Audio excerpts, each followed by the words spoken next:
The BBC presents My Music, a musical panel game devised by Edward J. Mason and Tony Schreier. And here's Steve Race to introduce the theme.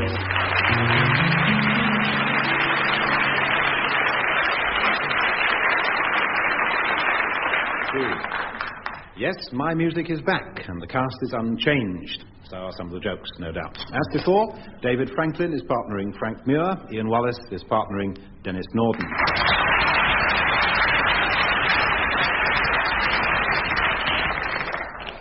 And the first question goes, as always, to David Franklin. David, a mark for the name of the piece, another mark for the composer.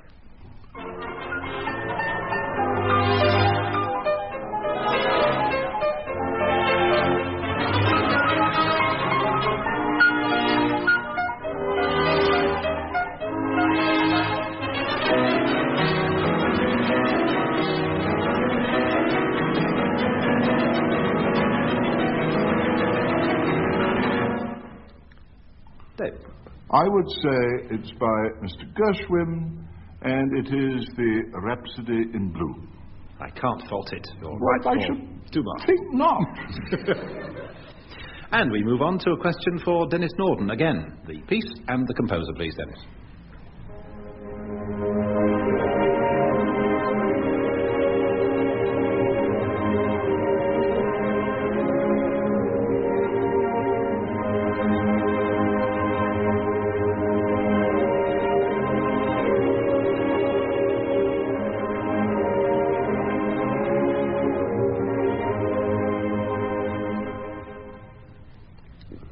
All it reminded me of is it's the sort of bit that ice skating champions use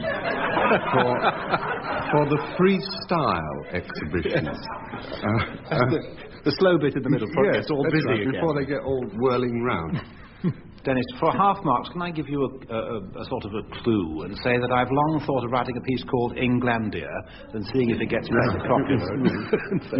Oh, that's a very good clue, yes. It's Finlandia. By? Well, there's no Bilius like Sibelius. So, Sibelius. I'm going to take back that half mark. I think half marks. Half a mark out of 2 is more than enough there, I think. And I owe a favour to the other side, which I shall hear about later, no doubt. Ian Wallace, your turn.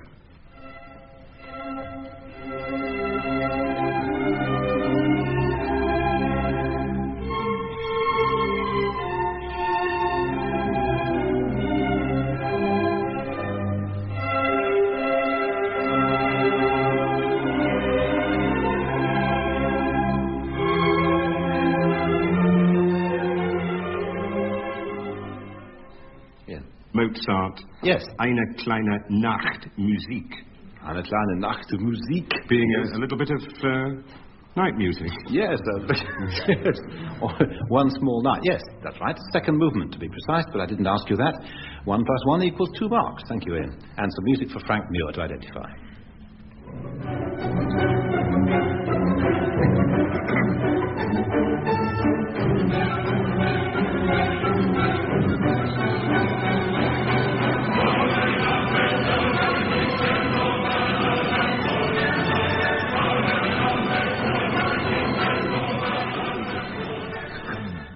Frank, we even had some singing voices to help you along there. It's not Finkel's cat.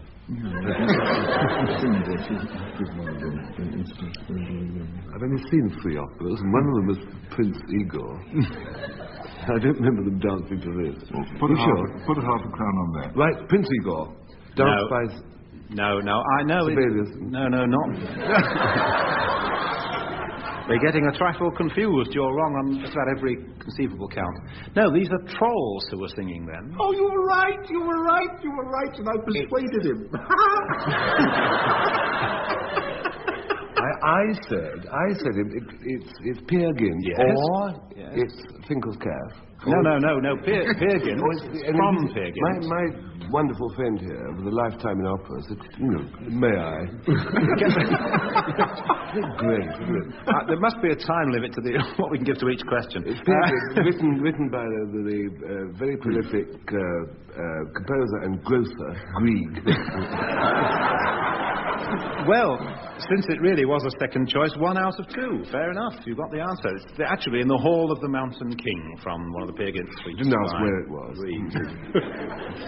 And we move on to opera.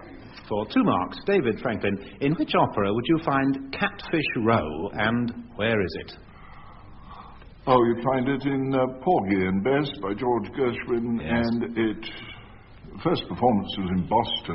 No, where is Catfish Row? Where's the Catfish Row, Frank? Well, you turn left. It's in the hall. It's in the Hall of the Mountain King. It's in one of the southern states of America. Yes, one of the southern states of America. I must ask you to be precise, because there's plenty of evidence within the opera as to where it is by name. 1.5, anyway. Well, I've never I know. Bessarabia.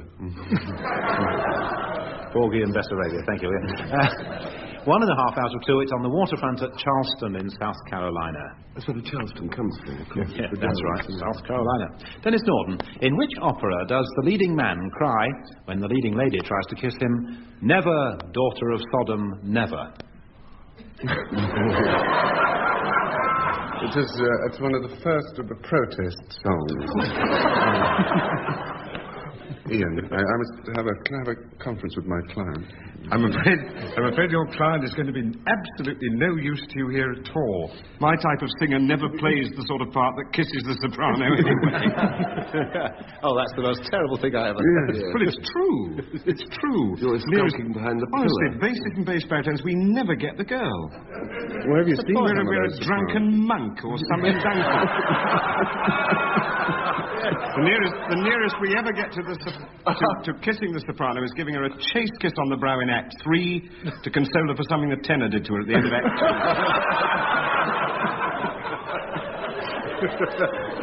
And then, well, I mean, if this is what happens when she tries to kiss you and then you turn around and say, "Never, daughter of Sodom," well, you can't... No, I will have no part of this. No, it's not a line you can sing with any degree of conviction at all. Well, after all that, it's a positive anticlimax to tell you that it comes from Salome by Julian Slade. Yes. Richard Strauss. Richard Strauss, yes. Actually, it's John the Baptist who repulses her. So we get 1 mark. Yes, you get 1 mark for Richard Strauss. Ian, your turn now.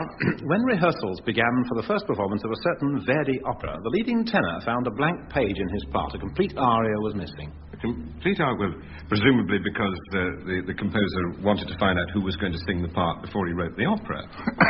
What sort of tenor he was going to have? No, I'll give you this much hint. Because the composer knew it was going to stop the show, and he didn't want the tune to get out into the city. And be sung on all the street corners before the opera was premiered. And it was one of which Denis once gave a very lucid translation. Yes, I remember that and have received in various lectures and concerts I've given many laughs for Denis's line on that particular subject, but always doesn't know what you're talking about. What I say? Well, it was in the very first program of my music. You were asked "La donna è mobile," and you said the translation is "the bird has a motorbike." You see, it's an actor-proof gag. Even I managed to get it, and it's Or if it's Philistine. So the opera was Rigoletto. Yes. And the aria was presumably "La donna è mobile." That's right. Because it was going to... Yes. Thank you. Well, you helped me a good deal in that, so I don't think I deserve more than 1 3/4 out of it. If that, 1.5 out of 2. Thank you very much. In fact, you'll be glad to know the tenor got it the day before dress rehearsal, and of course it did in due course stop the show, as Verdi knew so well it would. Frank, which opera opens with the hero being chased by a huge snake, and what is his name? The name of the opera is Ada.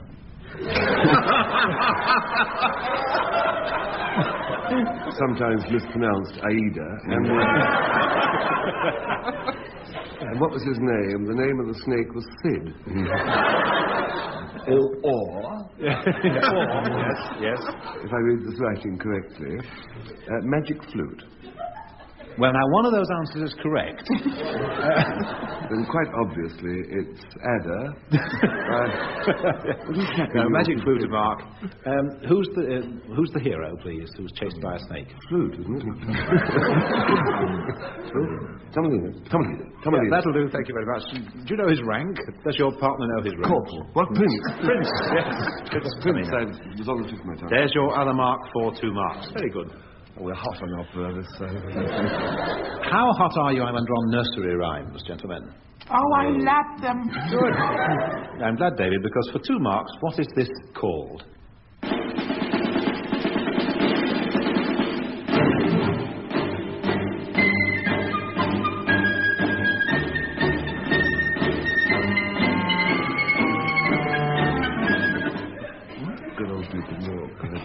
Good old Duke of York read 10,000 men, he marched them up the hill and he marched them down again. 2 marks. He wasn't good. He wasn't good. He was the grand old Duke of York, yes. Inept to military leadership. Yes, 2 marks there. Denis Norden, a nursery rhyme for you.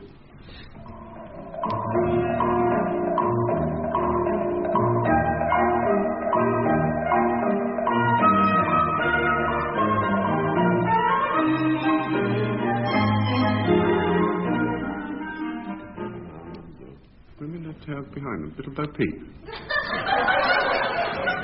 I don't think you could make that fit. Well, I didn't twig it till halfway through, and the bit that I twigged, I think it's all. And doesn't know where to find him. Well, I've got a singer sitting you next make to Land of Hope and Glory fit if you do. Go on, make Land of Hope and Glory fit. Ride a cock horse. Ride a cock horse. Banbury Cross. Banbury Cross, yeah? Like horse, yes. See a fine lady upon a white horse. Well, I think one out of... anti-Puritan nursery rhyme. Pardon? That's an anti-Puritan song, actually. It's one of these serious One of origins these serious undertone type nursery rhymes, yeah. It's like the baby falling out of the... down will come cradle, baby and all. Who was that? Charles I or something, wasn't it? I know what I know. What I don't know, I'm not venturing into. Not to worry. Give me my little bit of show off. Your second choice, so 1 mark out of 2. Ride a cock horse to Banbury Cross, as you say. Ian's turn.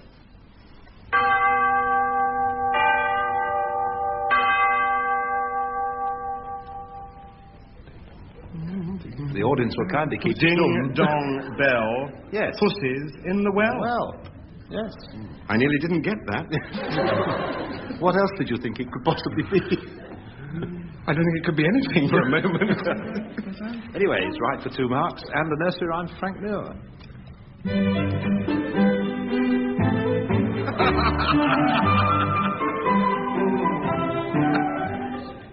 This has undertones of domestic discord. The battle of the sexes.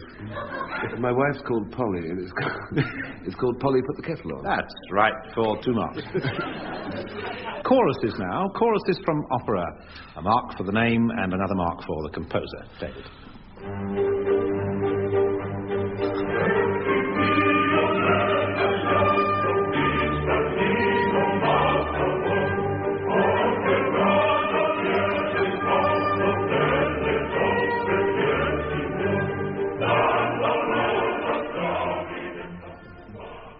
Opera composer. Is this Italian? Yes. Is it Verdi? Yes, that's 1 mark. Is it Trovatore? No, it's the right first 2 letters, though. Well, it's Traviata. Yes, all right. Right, 1.5. I'll settle for 1.5. Yes, you'll be jolly lucky. 1.5, all right. I'm in a generous mood today. A generous mood indeed. 1.5 marks, it's La Traviata. We are the matadors of Madrid. From chorus from Act 2. Denis Norden, your turn.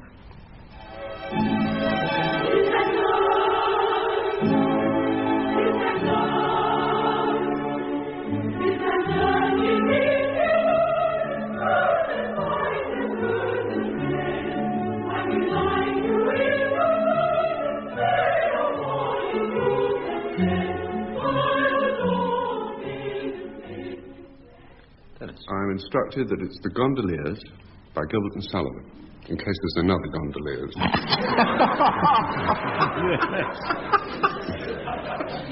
Yes, Sullivan did most of the composing for that team, you'll agree, I think, so Gondoliers by Sullivan in this case. Yes, 2 marks there. Ian's turn.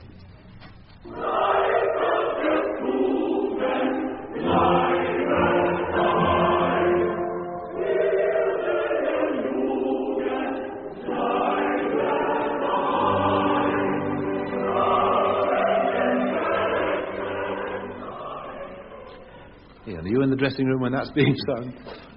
I'm not within a block of the theatre. German. Yes. Foreign. Yes, definitely German. There was German singing, wasn't it? Yes, singing in German. Yes, but German type singing as Yes, well. yes, pick that up. Not Mozart. Definitely. No.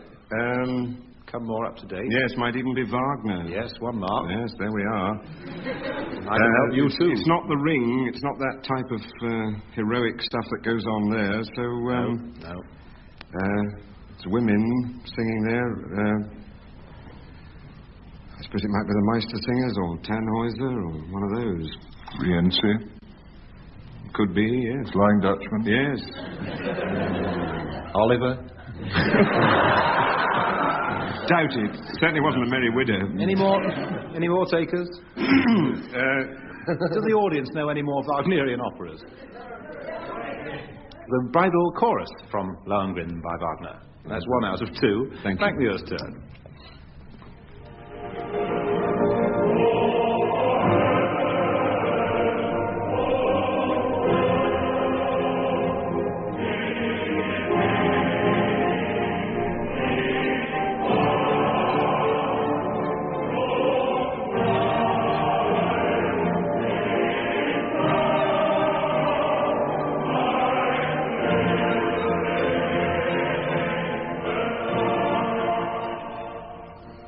Ignorant would he be of music indeed, who didn't know this one. You mean, who had to ask his mate?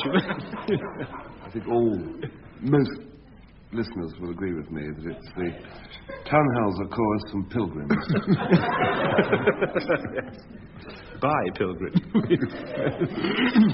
Who composed it, David? The Pilgrims chorus from Tannhäuser. But they were walking the other way when I heard...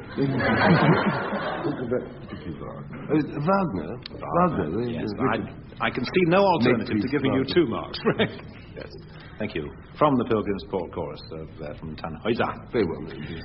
And in this round, I give you a kind of synopsis of the subject matter of a song and then ask you for its title. For instance, if I said you were eternally indulging in a childish game with soap suds, the answer would be... I'm forever blowing bubbles. Yes. He's got it. The boy's got it. 2 marks are at stake, and of course the honour of your school as well. So, David Franklin... David posed for the picture, that's why he Bubbles. David, your warm, inordinate affection for a mud-coloured earthenware receptacle seems to cause you amusement. Come on. You can do it, boy. What's a brown earthenware receptacle? And don't be vulgar. Oh, little brown jug, did I love thee? Yes. Ha, ha, ha, he. Little brown jug, don't I love thee? Thank you. 2 marks, yes. Dennis, if Clyde had emigrated, what might have been his theme song? My bonny light over the ocean. Thank you, 2 marks. Ian Wallace, you're common, old, and inebriated.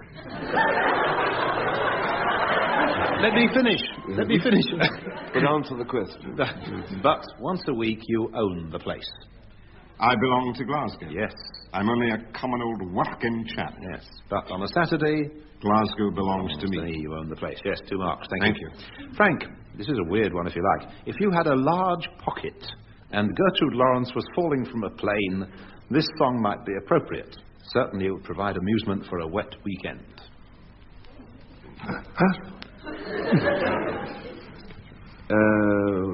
Gertrude Lawrence falling from a plane. Yeah. It's Catch a Falling Star. Yes, and... Put it in your pocket. Yes. And save it for a rainy day. In other words, a wet weekend. 2 marks. Thank you very much. Yes. This is where I ask the team members to sing. Strictly speaking, what I want them to do is carry on singing with the words from where the music stops, but they never seem to do that. Anyway, I'll keep trying. 3 marks if you get the words and the music right when Graham Dalley stops playing. David Franklin, stand by to come charging in. Here we go.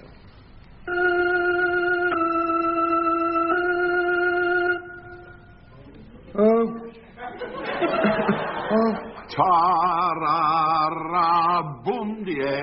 ta-ra-ra-boom-die, ta-ra-ra-boom-die, ta-ra-ra-boom-die, ta-ra-ra-boom-die, ta-ra-ra-boom-die, ta-ra-ra-boom-die, ta-ra-ra-boom-die.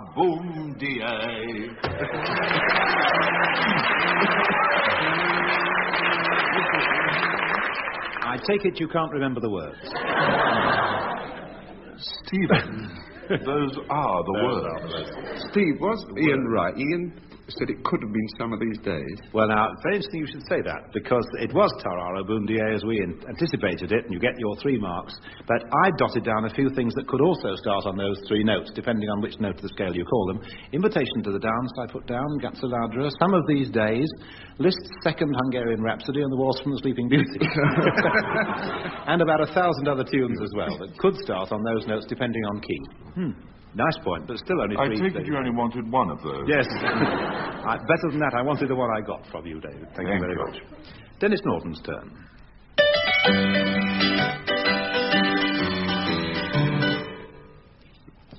Sing as we go and let the world go by. Singing a song we march along the highway.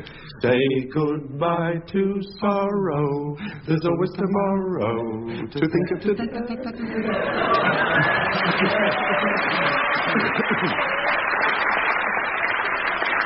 You really need a lot of mill workers behind you for that. Well, you have one. Not dock strikers. Yes. This has happened in films. As soon as you started singing, everybody... An orchestra would be underneath it. Yeah. We just sort of get thinner and fainter. Lonelier and lonelier. 3 marks for Dennis there. Ian, there's some music for you to continue.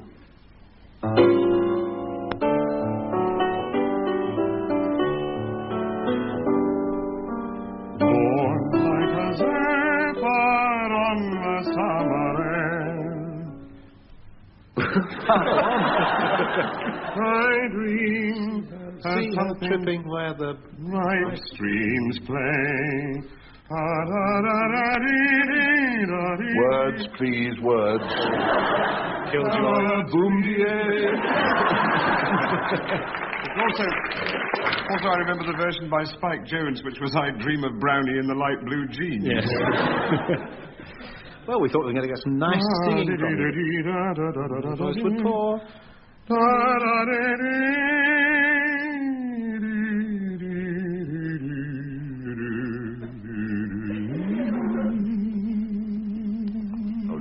Oh, no. Sorry about the words, but it's such a lovely tune, really. Yes, I know. I wonder if I would be lynched if I gave you 1.5 out of 3. What do you think? Just give me more. About that? 2? 2? Yeah. Thank you. 3. 4. 3. All right, 3. What am I bid? 3. Open the box. 3 marks. Thank you very much. 3 marks for him from a very highly partisan audience. Just wait till you hear this, boy. Don't shoot the glottis who's doing his best. A song from Frank.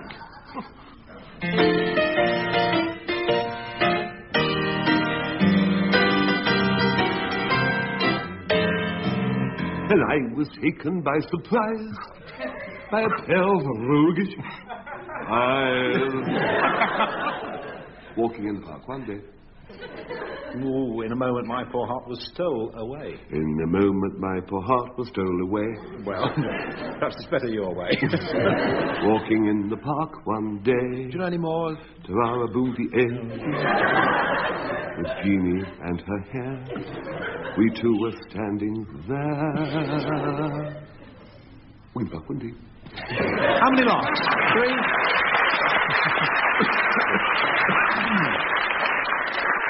And there we end, I'm afraid, my music for this week, with a victory by 2.5 marks for David Franklin and Frank Muir. Goodbye.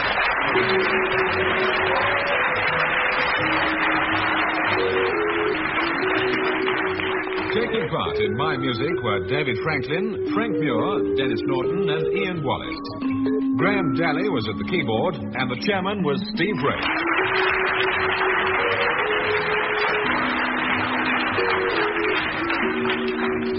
The questions were compiled by Edward J. Mason and the programme was produced in London by Tony Schreier.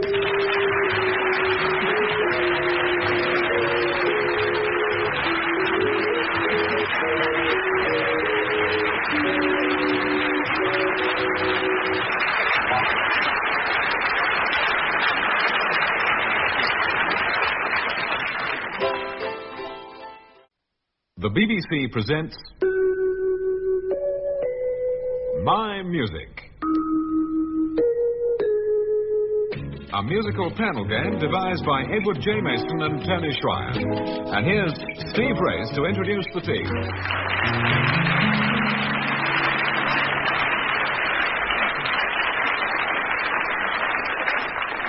Another My Music takes the air with the same old four in hand, or out of hand. Frank Muir and David Franklin pit their musical knowledge against Ian Wallace and Denis Norden.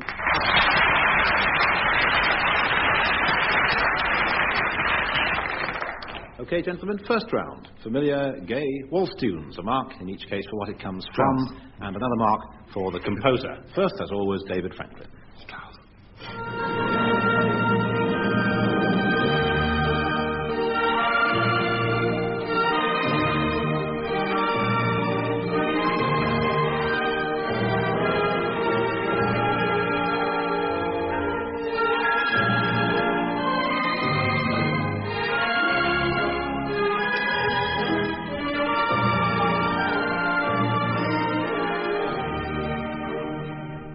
David, this I know you know. Yes, I do indeed. Comes from the second act of Rosenkavalier by Strauss Richard, and the words that are set I said it was Strauss. to this. The words that are set to this are Mit mir keine Nacht zu lang. Really? I will translate. Do. With me, no night is too long. That kind of show, was it? Yes. Sitting there watching David swinging rhythmically to the sound of the waltz, rather like a sea elephant who suddenly sniffed a sea cow.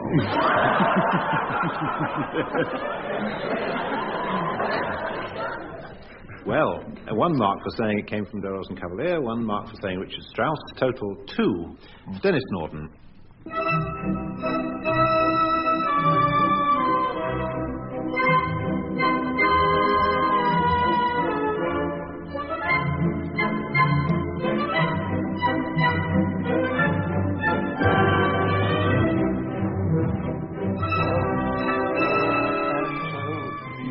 It is like it, isn't it? Yes.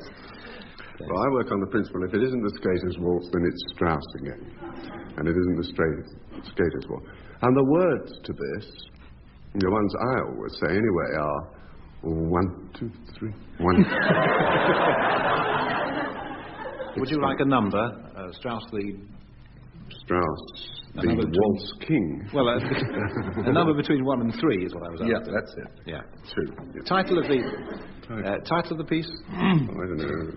He had these very sort of ornate titles, like Gold and Silver and Carnival. Well, Gold and Silver. He didn't write Carnival either of those, in, actually.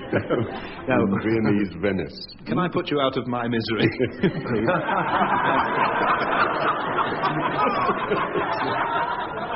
One mark out of 2. Johann Strauss II, or the Son. Artist's Life. Yes, right. 1 mark. Ian Wallace.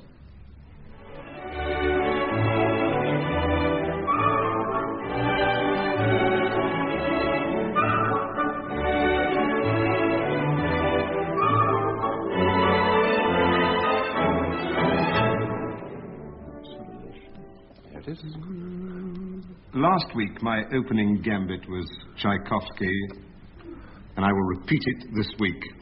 And you get a mark. And I Yes. get a mark, I feel Yes. certain. Yes, yes, yes. And the next question is, which ballet this particular piece comes from, and I would have a wild stab and say The Sleeping Beauty. And I would be wrong, because I can see from it. But it is from a ballet. Yes. Well, then it must be from Swan Lake. I'm sorry, no, there were two more, you knew. No, it's not. I can't. Cinderella. Give you it's from the... No. Oh, you have three more. It's from the Nutcracker Suite. Oh, of course it is. Yes. The Waltz des Fleurs, Waltz of the Flowers. 1 mark for saying Tchaikovsky, and some gay waltz music for Frank Muir.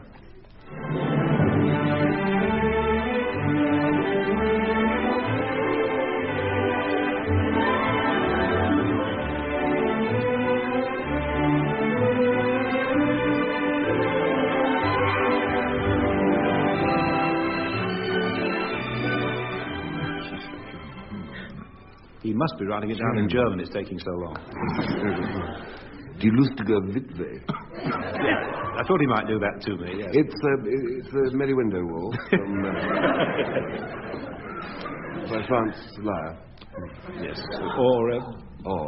Yes. Franz Leyer. Yes, Merry Widow Waltz. Merry Widow Waltz. Franz Leyer. 2 marks. Thank you. Belia leads. That's right. Gentlemen, you've heard of gold discs. Many of you ever won one? Sure, yes.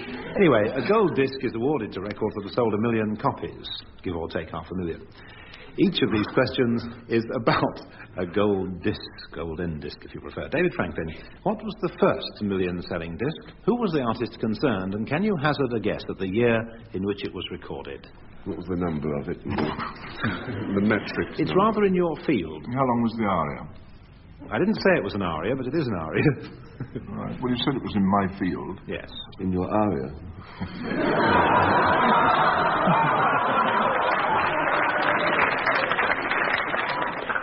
It's obviously an operatic one. Yes. Was it sung by Caruso? Yes, it was. That's 1 mark out of 3. Obviously. Yes. The aria from Pagliacci. Namely... On with the motto in English. Yes, you've got 2 marks there. Hazard a guess at the year in which it was recorded. 1910. Earlier than you think. Earlier than that? Yes. They made 1 million records earlier than that? No, they made the record and then, and it sold later on.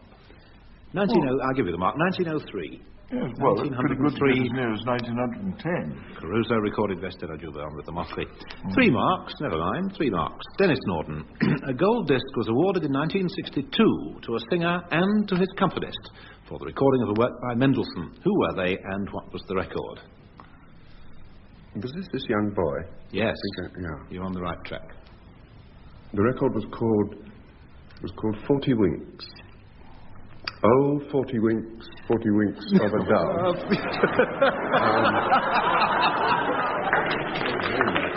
And it was Ernest. It'd been going for years, the record. I mean, he didn't. It wasn't kind of an overnight hit. Ernest Lush, was it? No, not quite. Ernest Lush. Ernest Luff. Yes, Ernest right. Luff. And his accompanist on the organ? Don't know. No, G.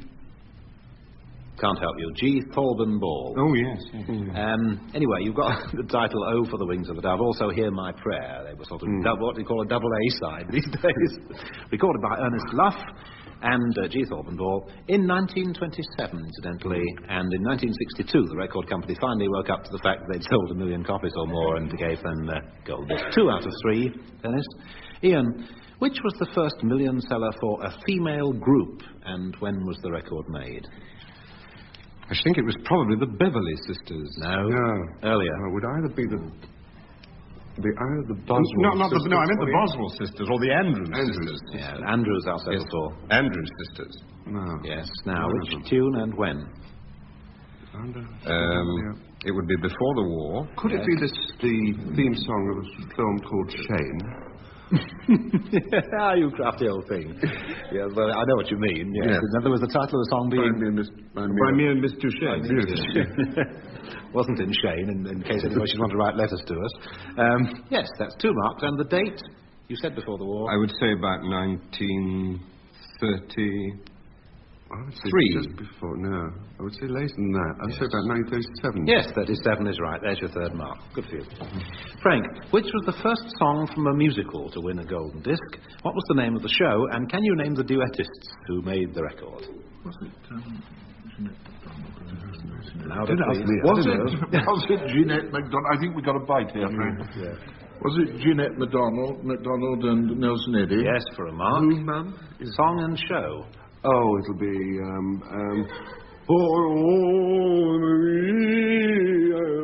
That's 1 mark, yes. That's the name of the show and the song from it. Well, it's not that song. Another selection from your repertoire. When I'm calling you... The other mark, yes. The love chord.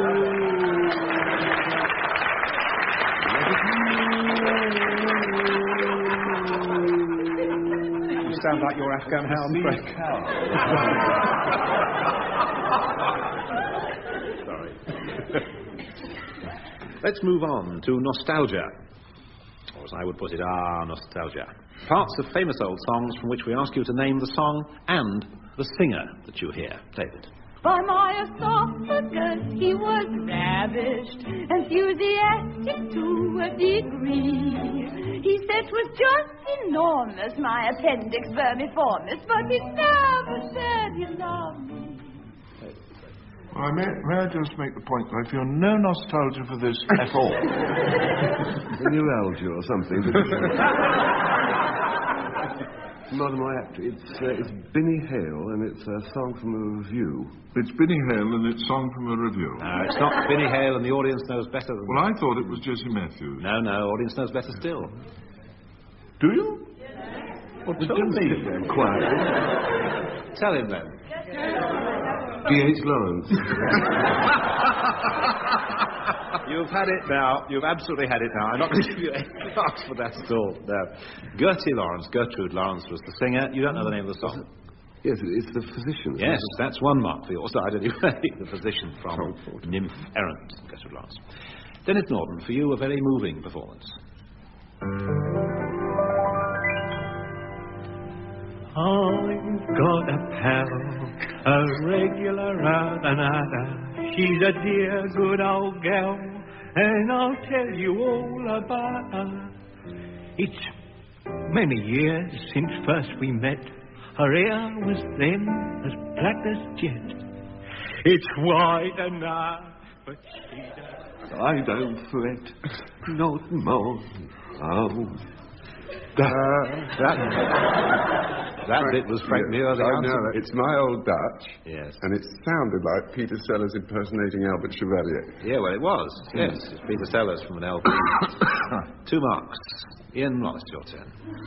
He may be a great big general, or he may be a sergeant major, or he may be a little private top that line. But there's something about his bearing, something about his wearing, something about his buttons all a shine. For a military chest seems to suit the lady's best.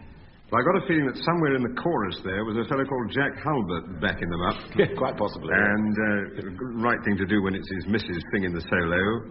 Cis Courtnage.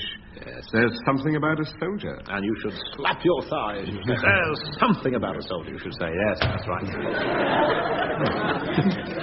Painful, isn't it? I see now why you asked me to do that. Cicely Courtnage, yes. 2 marks, and Frank's turn. The dawn is breaking, now awake the morrow. My vessel from the shore is swiftly sailing. Thou sleepest still, my tears unavailing. But still I sing to thee, my soul.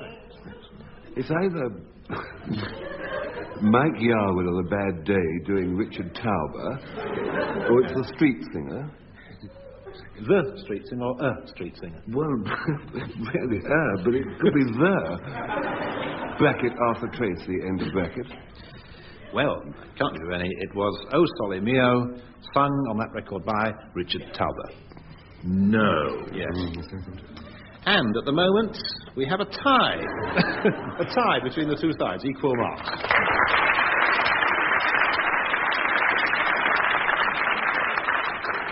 general musical knowledge, or as it's sometimes called in this game, general musical ignorance. For 2 marks, David Franklin, a funeral march can be known as a dead march. From which work, by which composer, is the most famous dead march taken? Well, I think that's a moot point. Well, I think it's moot. Yes, it's fairly moot. No? So I'd settle for any mootish kind of answer. Well, I would have said that the Dead March in Saul. Yes, so would the people who set these questions. It's not a moot point at all, then. No, not really. Who said it was? It was going to be a moot point if he was wrong. Anyway, Saul by, did you mention the composer? Handel. Handel, yes. Somebody called him the greatest English composer ever born in Germany. 2 marks there. Denis Norden, can you give, please, an example of a broken consort? I haven't the faintest idea what it is in music now. I'm just sort of talking and filibustering, as they say, to give Ian's... Well, I haven't got a great deal to add to what you've been saying, except... You realise that any addition would be an improvement. Well, that's why I am going to say something. Do. There is a thing known in musical circles, and possibly beyond them, as a consort of viols. Could have something to do with that, couldn't it? Ah, yes. A consort of viols is a combination... lot of chemists' bottles. No, that is file. Oh, I see. Which is also a carpentry phrase. No, this is a consort of viols, which kept in a violin cabinet. I will carry on despite any interruption, particularly from the other side. Don't stand for anything. No, I'm not going to stand for anything. And enough me interrupting without them. Is there any great danger of... I'm just going to wait until I get silence. And then I will tell you that a consort of viols is a number of people playing stringed instruments. And I suppose a broken consort is when, in some way, they get split down the middle on some everyday issue. Do you know, I never knew that. That's fascinating. And you know, all it says here... A consort is a group of instruments. A whole consort is all of the same type, e.g. strings. A broken consort is a mixture, for instance, strings and woodwind.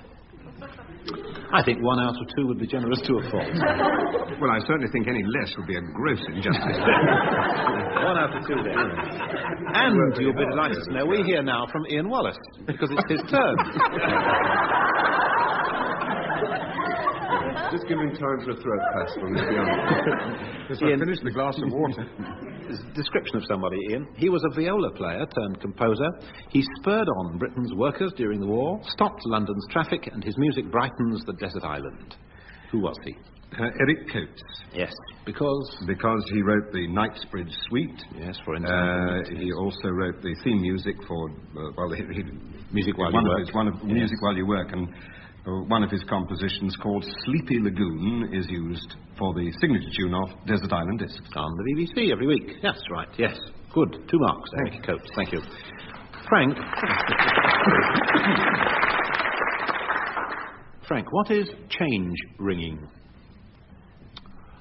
It means ringing changes. When you have a group of bells, usually 8, 10, sometimes 12, they can either pull on the ropes, either heave on the sallies in the order of the size of the bell, in which case it goes dong, dong, dong, dong, dong, dong, dong, dong.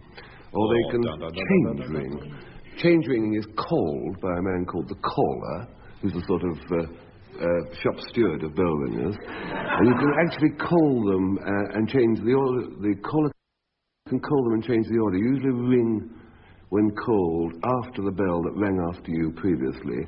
Or you can play a mathematical pattern of bells, which is doubles, which is a shorter peal, about 2 hours, and triples, which is a longer peal of about 4.5 hours.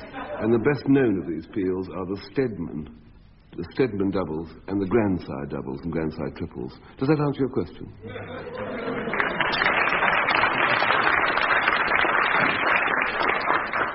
So you don't know.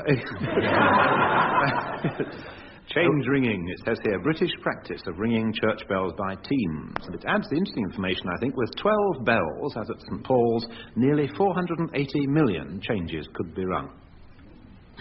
Our compiler, Mr Mason, has taken 4 popular songs, examined the lyrics and rendered them into prose. For 2 marks, which song has he in mind? David, you will pursue a private part of your anatomy throughout your life in search of romance.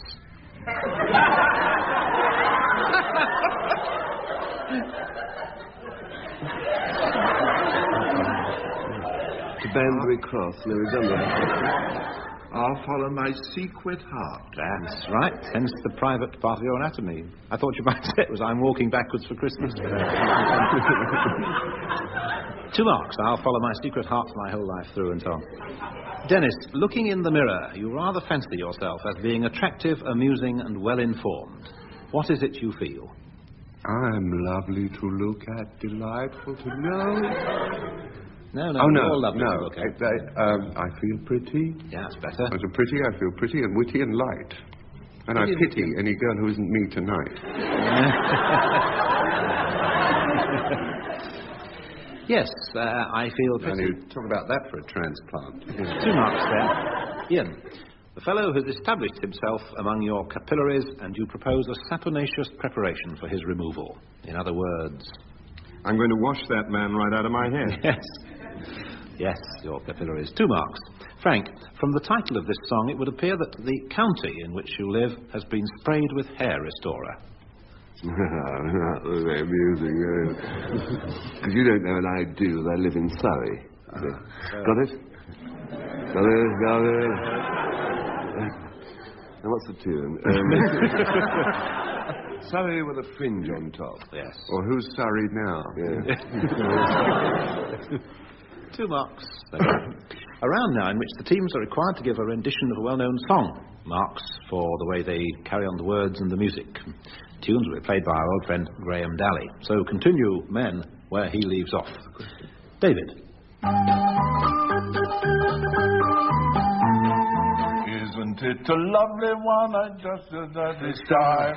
I'd like to have one just the same as that. But they go shut on her. Where did you get that hat? Superb. Yes. What? Quite lovely. I wouldn't say superb, just efficient. Should win you a lead record. 15 less cigars a day, you'd have made it, I think. Yeah. Where did you get that hat? Isn't it a knobby one, is in the lyrics? I rather like that word. Anyway, 3 there for David Franklin, and some music, song from Denis Norden.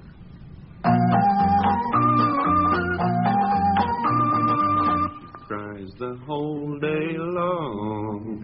I'll do the washing, honey. I'll pay the rent. I know I done you wrong. Remember, that's enough, isn't it? You know?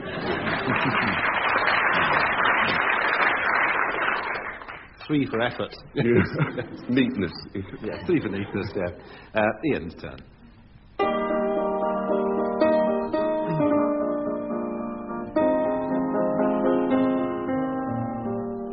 That all our swains comment are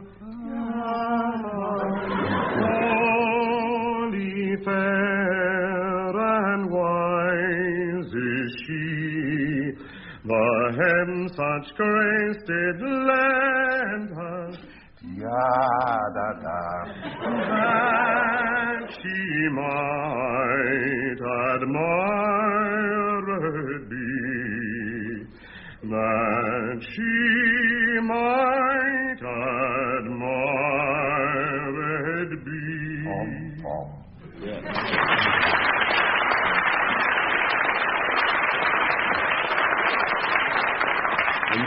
And thus finally, the sea elephant and his cow. Are you noted?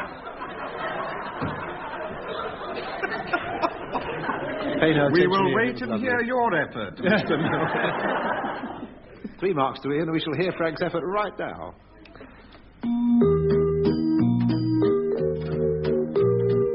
Lily, lily, high-low. A song of love is a song of woe. Don't ask me how I know. A A song of love is a sad song. I know, I've been in love and I know. I sit at the window and look at the rain. Hi lily, hi lo. I'll be here tomorrow. Sing it again. So Bailey, won't you please come home?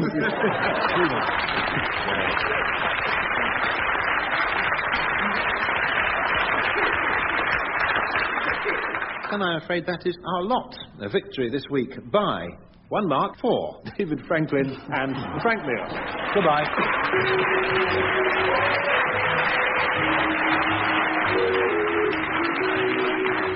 Taking part in My Music were David Franklin, Frank Muir, Denis Norden and Ian Wallace. Graham Dalley was at the keyboard and the chairman was Steve Ray.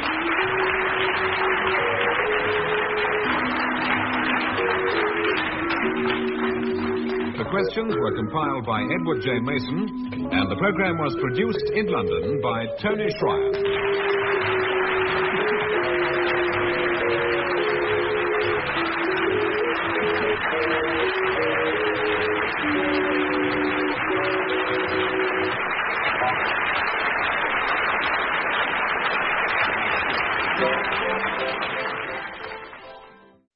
The BBC presents My Music, a musical panel game devised by Edward J. Mason and Tony Schreier. And here's Steve Race to introduce the teams.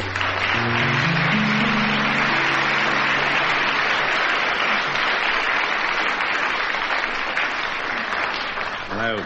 Once again, My Music takes the air. Just for this week, I'm afraid Frank Muir can't be with us. In his place, we're delighted to welcome the comedy scriptwriter Barry Took. So, it's David Franklin and Barry Took versus Ian Wallace and Denis Norden.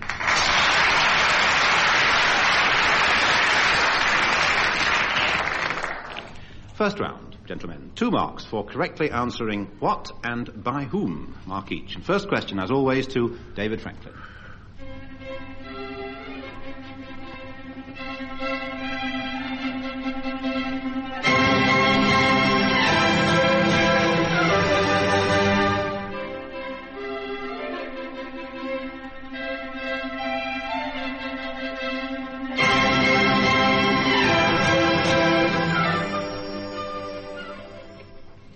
David.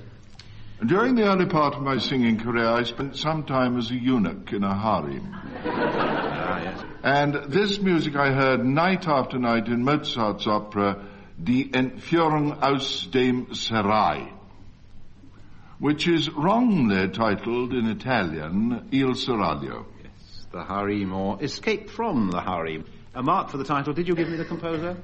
Mozart. Yes, the other mark, Mozart. Thank you. And Denis Norden, your turn to identify some music.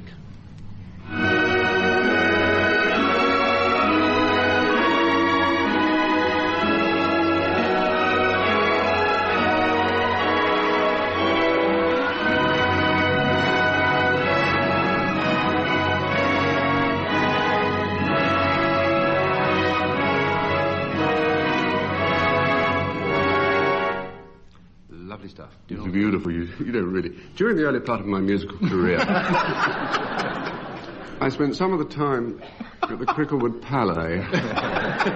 You didn't hear anything like this, so I haven't the faintest idea. I tell you what, it's the sort of music that magicians use when they've got one of those cabinets on the stage and they stick swords in it. Then, as they spin it round, they play that kind of thing. Wait a minute, a message has just come through. There is a kind of... I must read it as I receive it. Try Wagner, not too confident.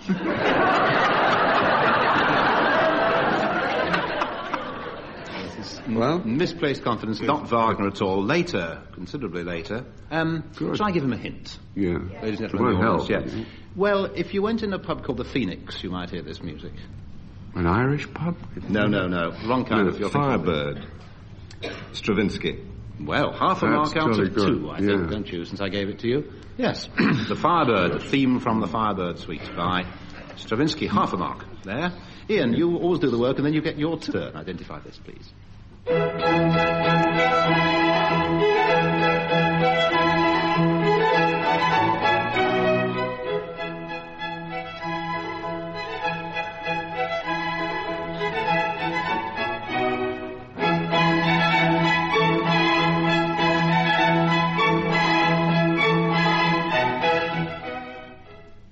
Very gay, isn't it? If I'd had to draw a quick bow at a venture, I would have said Handel. No. Spring or Primavera from the Four Seasons by Vivaldi. And now, in the absence of Frank Muir, we turn to our guest, Barry Took. Barry, what's this? And by whom, please?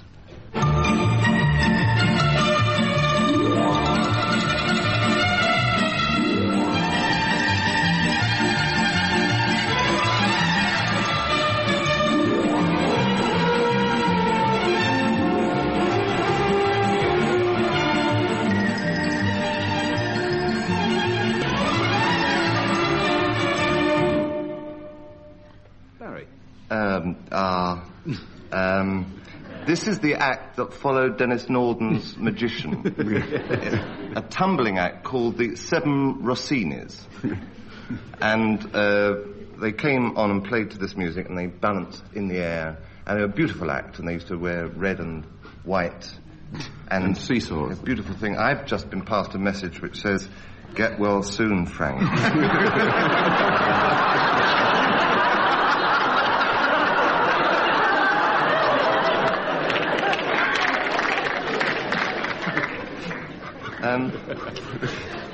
Nothing to the message goes on. Oh, sorry.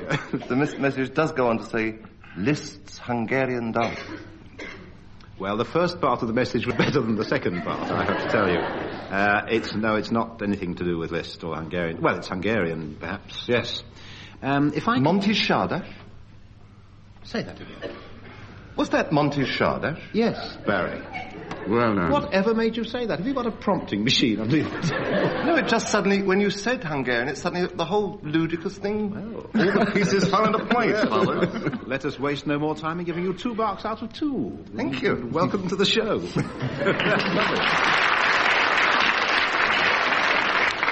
I was just trying you out. We turn now to the subject of operas, and what is loosely termed their plots. David Franklin, the scene is set in a place where the profane rites of love are celebrated to appropriate music. In fact, we find the hero with his head in a lady's lap. If you can bring yourself to contemplate anything so shameless, can you tell me, please, the name of the opera and, perhaps you'd better whisper this, the lady's name? Was the chap's head in the lady's lap still attached to his body? Yes. Pity, I was going to say Salome. German? Yes. Strauss? I always fall for this one. No. Not Strauss? No. Oh, well, then it must be Tannhäuser. Ian's friend. Yes, Tannhäuser, the gentleman, the opera, and the name of the lady, then. Oh, the lady? Lovely lady. Venus. Yes. Venus, thank you. Mark for Tannhäuser, mark for Venus.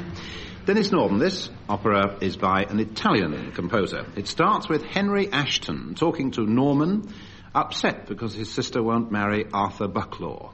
What is his sister's name? That's an Italian opera? Italian composer. Yes, it's a well-known Italian. I mean, you can see the My Sister Won't Marry Arthur. It's... Arthur Bucklaw. Mia sorella non voglio sposare Arthur Bucklaw. Arturo Bucklaw, yeah. Wriggle Arthur. No. I haven't the faintest idea, and you know jolly well I haven't. Ian, have you sung Bucklaw? No, I've never sung Bucklaw or Arthur or his sister-in-law. We rather thought you might have read the book, Dennis. The book's better known, I think, than the opera. Well, was at one time. The book is better known than the opera. Ah, Lucia de Lammermoor. Thank you very much. Lucy. Or Lucia, isn't it? Yes. Ian Wallace, Luther is a bass who keeps a beer cellar. Nicklaus, spelt as in the golfer Jack Nicklaus, is a young man who sings mezzo-soprano, unlike the golfer. And Stella, who plays an opera singer, doesn't sing at all. What is the name of the opera? Luther keeps a beer hall. Yes. Nicklaus It's a young man who sings mezzo-soprano. He's got a problem, hasn't he? I wouldn't have thought the beer would have done him much good either. And Stella, who plays an opera singer, doesn't sing at all. This is very unusual. Well, I should think that this is the Tales of Hoffmann. You'll be right for your 2 marks. Thank you. Thank you. The first tale. Lovely. Barry Took. In this opera, there's a play within a play, and it's not Midsummer Night's Dream. Canio and Neda play the main parts. Under what names? Your friend wishes to prompt you. Yes, the answer to this is Monty's Shardash. Can't win them all. Oh, I'm sorry. I thought I would keep going. A play within a play within a play. Yeah. I've been prompted again. The same spirit has lighted on my shoulder. At least I think it was a spirit that lighted on my shoulder then. I would hazard a guess then that it was Pagliacci. Whose guess would you be hazarding? David. Yes. I want the names of the people then. So one would be... No, we got Canio... I stall him off for a moment. Listen, Canio and Neda, and I want their names. They play Canio and Neda. Harlequin and Columbine.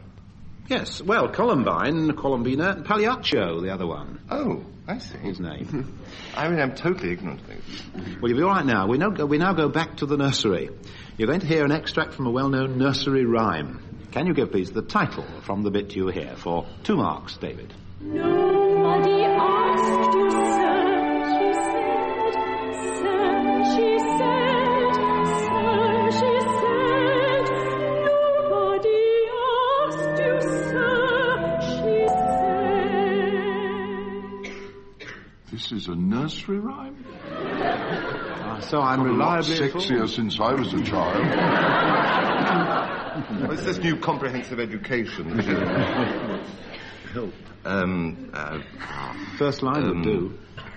The first line would do, you see, Dave? Yes, I know. I mean, all you need is the first line and the rest will all sort of slot into place. I'm going to kill you on this one. The title of the piece, Where Are You Going To, My Pretty Maid, as the audience knew, I think. No marks. Denis Norden, one for you. My master's lost his fiddling stick and don't know what to do.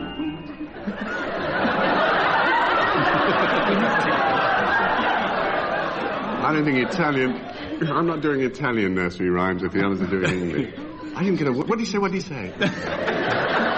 He's lost his fiddling stick and he doesn't know what to do. Oh, that's something cock-a-doodle-oo. My sister's got the flu. My aunt... yes. My aunt has got the whooping cough. And, Cock-a-doodle-doo for 2 marks, yeah. that is.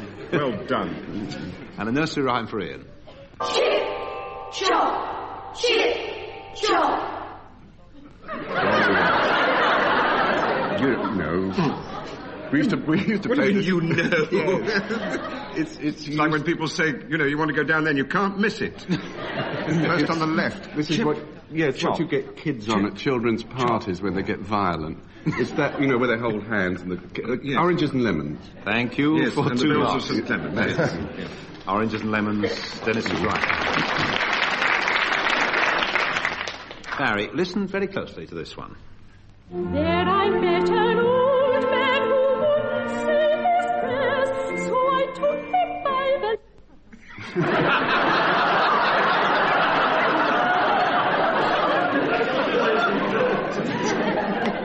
the... If we'd ever done this on Round the Horn... We'd have had trouble. I took him by the... No, you don't have to complete the line. Oh, you I have see. to give me the title of the song. I see, yes. Well, I'll think during the next set of questions and come back with that. Okay. Meanwhile, no marks, and I'll ask the audience, what's the title of it? Goosey Gander. Thank you. Goosey, Goosey Gander. Well, you see, I didn't know that. And we move on, see what happens in the next round. General musical knowledge. 2 marks here. David Franklin. Cunning question, this. How large was the band at the Cornish floral dance? Well, would you believe trombone for 1 point? not a chance. It's going to be trombone 1. Fiddle, cello, big bass drum. I'll do the citation flute, bassoon, flute, and euphonium. All to the music of the floral dance. I make it 7. 7. I'll give you 1 mark out of 2. It's a 9-piece band. Cornet, clarinet and big trombone, fiddle, cello, big bass drum, bassoon, flute and euphonium. Dennis, what is common time? Well, while Ian writes, please, the best time, and I'm talking of Richmond Common now, is about 8:30 in the... For what? For what in a bar? 4 beats. 4 beats in a bar. Yes. What sort of beats would you... No. You're just presuming on my ignorance. Anecdotes. Crotchets. Crochets. Crotchets, yes. Right, You can tell Ian was a medical student at one time. Yes, it's 4 crotchets in a bar, 4 time equals common time. 2 marks. Ian, dance band people talk about the front line. Take the front line away, and what have you got left? The reserves. It's the ones whose jackets don't fit. In other words, yes, it's the ones that are not covered by those music stands with the badges and the flags on them. Well, you take away the front line and you're left with a rhythm section. Thank you for 2 marks. The rhythm section is exactly right. Barry Took, how do you play the bouzouki and where?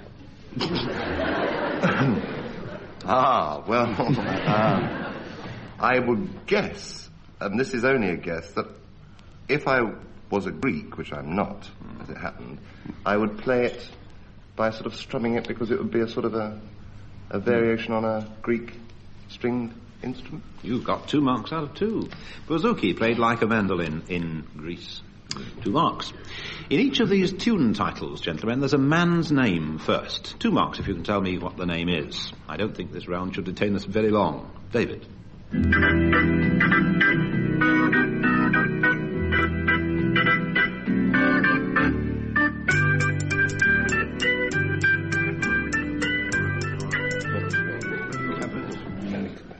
Burlington Bertie. Yes, Bertie being the man's name. Dennis, your turn.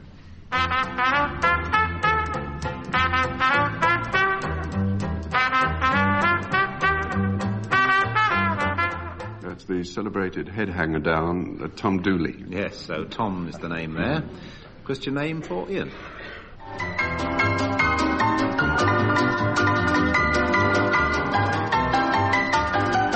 John.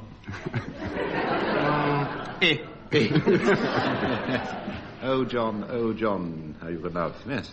And Barry, you're, of course, getting all the questions we reserved for Frank. Anyway, here's one for you, a first name.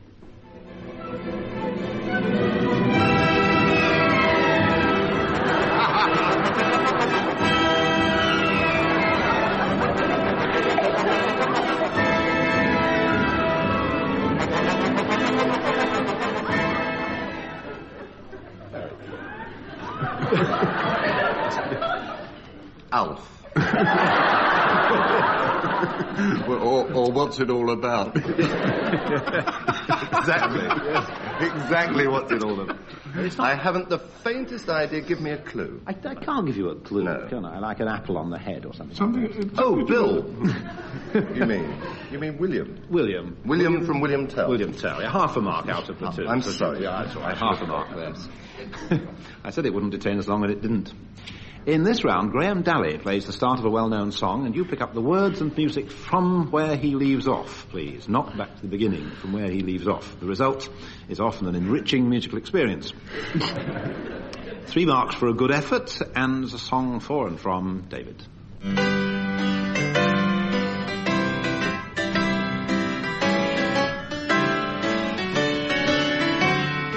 There was I, a-waiting at the church. All together. Waiting at the church. There was I, waiting at the church. There was I. Very near. I thought that was excellent. Beautifully sung. Stick around. I think 2 out of 3, don't you, audience? Yeah. Let's see how Dennis gets on.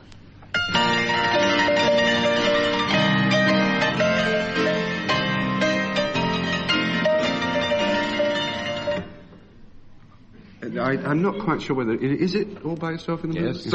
Oh, that goes... Because he tried to confuse me there, didn't he?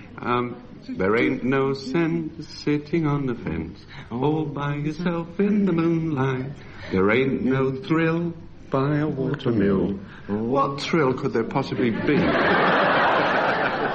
You know, all you get is a sense of the Thames Conservancy Board. All by yourself in the moonlight. I think that's 2 out of 3 as well, isn't it? Ian, your turn.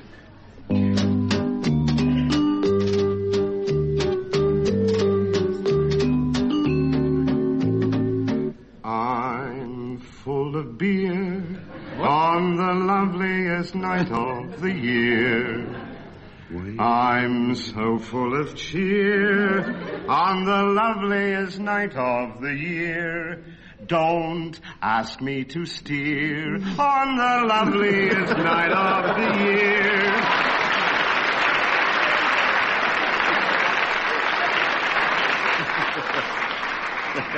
3.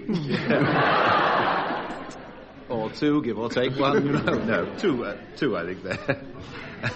Lots of words here. Stars twinkle above, you almost can touch them from here. Words fall into rhyme and so on. Yours is much nicer. Song for Barry.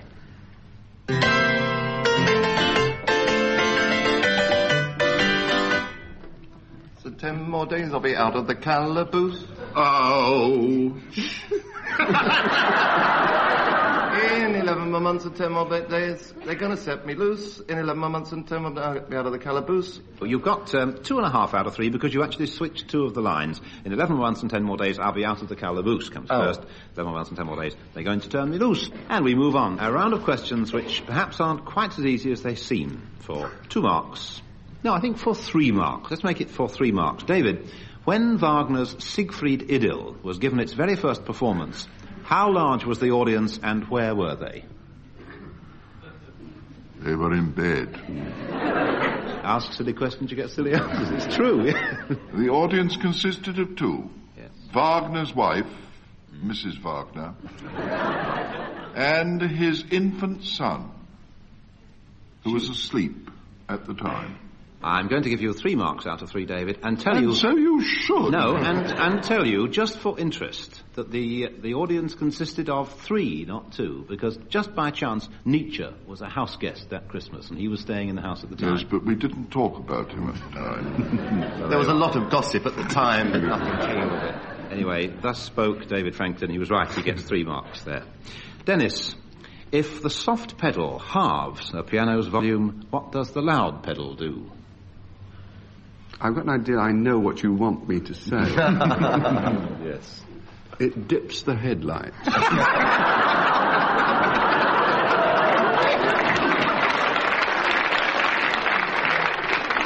Other than that, I can only say is it doubles, does it? Well, no. To the rescue, Ian. It takes a sort of damper thing off the strings and allows them to go on echoing in a way that they would not do if the pedal was left as it is. And that's not the same as being louder? Well, I don't think you would say that it doubles it as opposed to... I wouldn't say the soft pedal even halved it. It depends how hard the person hits the notes anyway in the first place. If the question's wrong in the first place, I would say it allows the notes to echo on. Right. Yes, that's what I would say. Your side gets 3 out of 3. A soft pedal could halve a piano's volume, but it's a popular fallacy that the loud pedal makes it louder. It does not. It allows the notes to sustain. In fact, its proper name is the sustaining pedal. Loud pedal is a misnomer. Ian, your turn. If you go into a really first-rate musical instrument shop, how can you tell the difference between a first trumpet and a second trumpet? Well, I don't see that it makes any difference whether you go into a first-class music instrument shop or a second-class one. The first trumpet's the first one you see.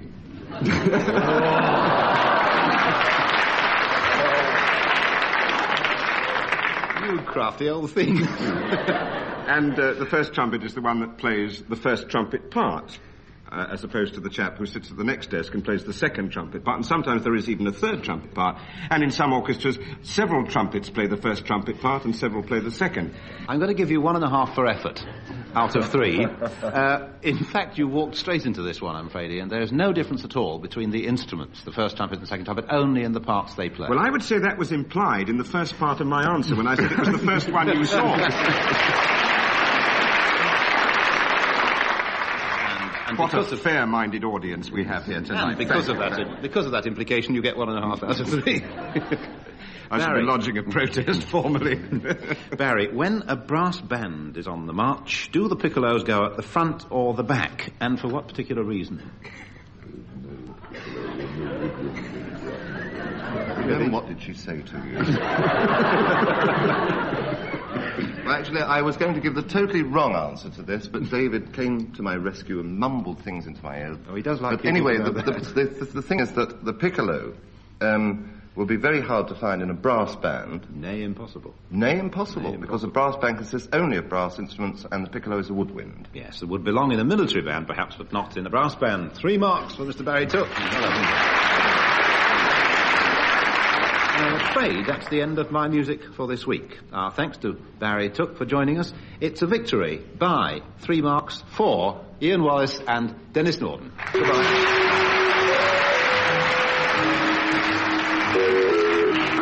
Taking part in My Music were David Franklin, Barry Took, Denis Norden and Ian Wallace.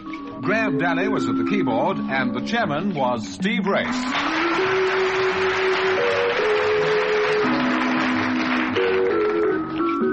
Questions were compiled by Edward J. Mason, and the programme was produced in London by Tony Schreier.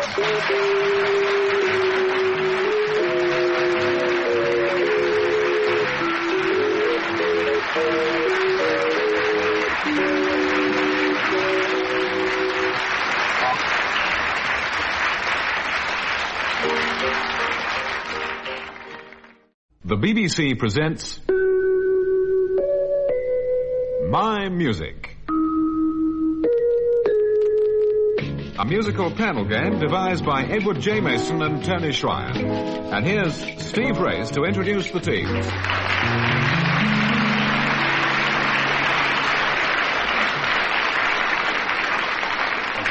Here's another edition of My Music, the contestants being Frank Muir and David Franklin on the audience's right, and Denis Norden and Ian Wallace on the audience's left.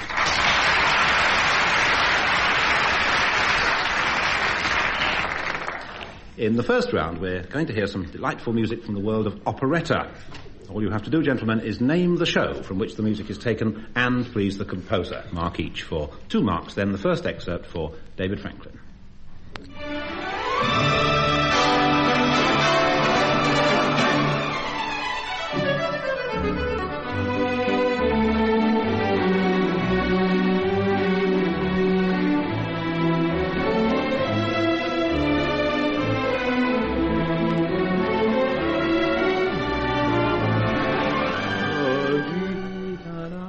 And composer, David, if you can. Merely pausing to say on the way in that it's very pretty. I get on with the business of the evening. It is by Lehar France. Yes, a mark. And it is the Count of Benelux. or the Count of what used to be Luxembourg. Luxembourg, yes. 2 marks, thank you very much. Music for Denis Norden now.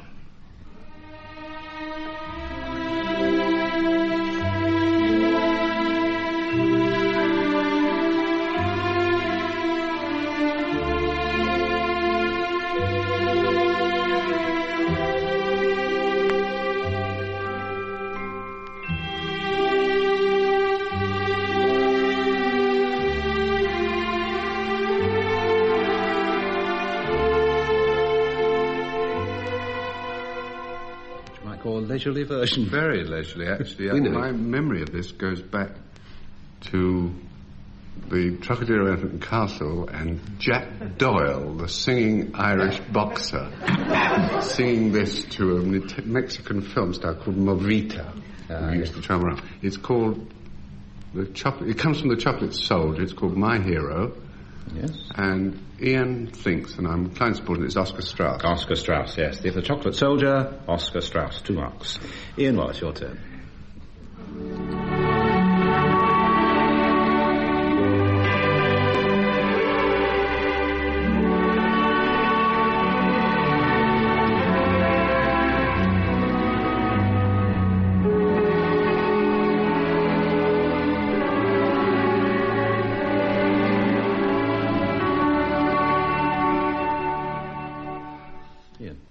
Play Gypsy is the... Yes, we want the show, please, and the composer. Yes, I know you do. The fact that there's a gypsy in it makes me wonder whether it could be something gypsy could be in the title, even. Nope. No, it couldn't, I see. Oh, well, the Gypsy Princess. No, they've got the title no, there. Not a princess, not this one. Not the Gypsy Baron, either, no. No, not a baron, not a princess.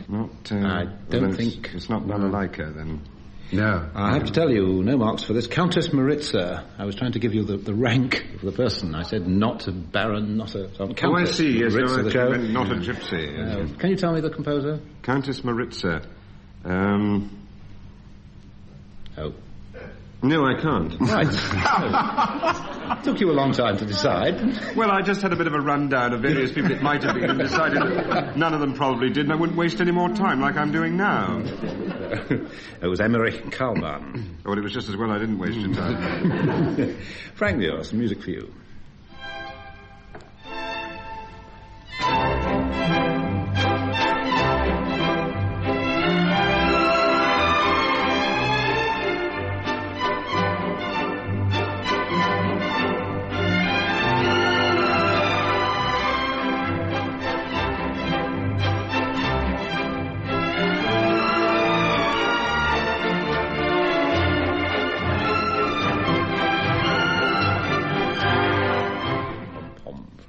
It's a waltz.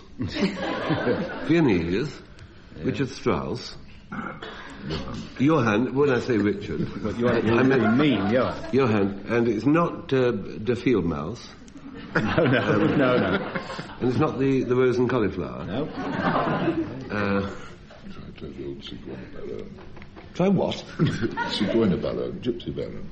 Have a go. The Gypsy Baron. You don't believe that? No. It is, though. I think with late thoughts on the Gypsy Baron and with the wrong Strauss in the first place, 1 out of 2 would do that, don't you? And we move on to the next round. Some questions about operas and the weird goings-on in their plots. And I warn you to think twice before you answer. Second thoughts may well be best. David, in Carmen, whom does Jose try to kill in the last act, and who stops him? Whom does he try to kill? In the last act. In the last act. And who stops him? And who stops him? Either nobody kills him, it's not the last act, or nobody stops him. And you think that's helpful? It's about as negative as your help. Well... It's not the Fledermaus. Jose tries to kill Escamillo, and he is stopped from killing Escamillo by Carmen, whom afterwards he kills. But when and where, you see? I said in the last act, didn't I? I told you. I gave you the clue. I'm going to give you 1 for being good on the plot of Carmen, and Frank 1 for getting the answer right in the first place, actually. The answer I've got here is in the last act, Jose doesn't merely try to kill Carmen, he really succeeds, and nobody stops him. In the third act, he tries to kill Escamillo, but Carmen stops him. 2 somehow or other. Denis Norden. Verdi intended to call Rigoletto the curse, being rather addicted to dramatic curses in his operas. Upon whom did Rigoletto lay the curse, and why? Well, I saw this moment upon me. I haven't... Ian, you surely must have sung. Yes, well, I think this gig. is a trick question, because the curse was not laid by Rigoletto, but on Rigoletto. By a character whom you might think had a Christian name Monty and a surname Roney. But in fact, that was his surname, Monterone, usually played by a very tall, dignified-looking fellow with a crepe-haired beard, who comes on and cursed him. I can't quite remember why, but it was some nasty old score that had to be settled. It was his daughter. Yes, it was his daughter. What happened to his daughter? Yes, it usually is, yes. Less said about that, the better. I think it would be invidious to embellish any of that myself. I'll let Ian have Right, his moment. Rigoletto, as you said, didn't lay the curse. It was laid on him by a nobleman, Count Monterone. Very nice with grated cheese over it. Here, there's 2 marks there for your side. Ian, your turn now. Which of the following operas by Puccini was composed posthumously? Turandot, The Girl of the Golden West, or Tosca? I tried to give straight face. I mean, Ian's getting all the hard ones tonight. Only in his face, Ian, yeah. Well, I will give that question the kiss of death by suggesting that none of them were. And why, pray? Because it is very much easier to compose, I am told, when you are alive than when you are dead. I don't know how you can prove that. I just said I am told. Oh, yes, I'm sorry. You can, of course, decompose posthumously. But I trust I have the correct answer. Yeah, you have for 2 marks. The breath of truth behind the question was that Turandot was completed and by somebody and performed. Obviously, the end of Turandot was finished by somebody else. That's right, yes. Yeah. Never heard by the composer. Thank you. Frank, what were Vogelinde, Velgunde and Flosshilde doing in the water? Swimming. Yes. David says they were swimming. Come on. Rhine maidens. They were Rhine maidens. Yes. What was their function? And it'd take too long to go into that, Steve, in such a short period. They were the Rhine maidens in Wagner's The Ring, and there they were in the water. Their main function was to stop their rather diaphanous garments from floating completely away, but while singing at the tops of their voices. Yes. Their main function is telling the story of the ring. At the beginning. And normally, being Germanic, being Teutonic sopranos, they were fair, fat, and forte. You have 2 marks. They were, in fact, guarding the Rhine's treasure, the Rhine gold. It's where I'm singing in the Rhine.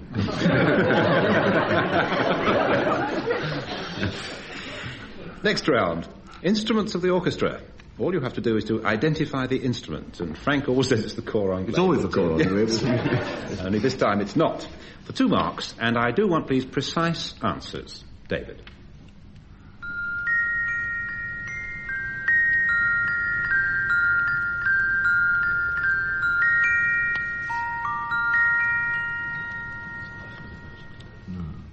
Instrument.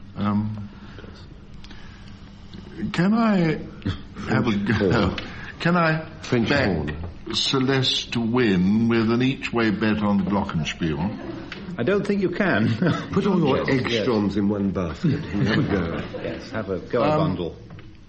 I'll have a go at Glockenspiel. For 2 marks, all right. Second guess ready, but Glockenspiel, yes, 2 marks. Dennis, an instrument for you.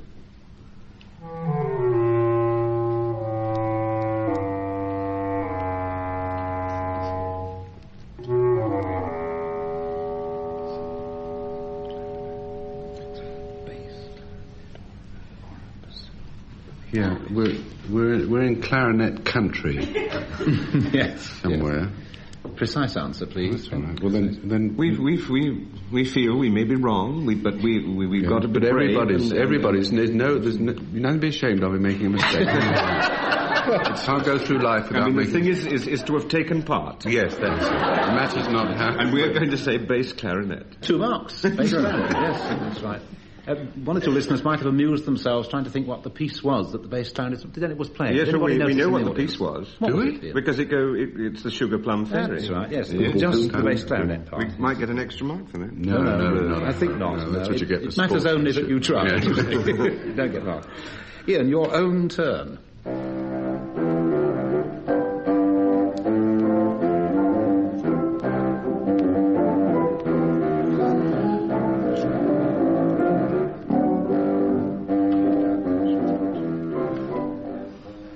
I take it you mean the instrument there that was taking the melody, such as it was. Well, yes. If you want to be there that was way something about... else that was going ding plong, ding plong. I like the cor anglais. Ignore it.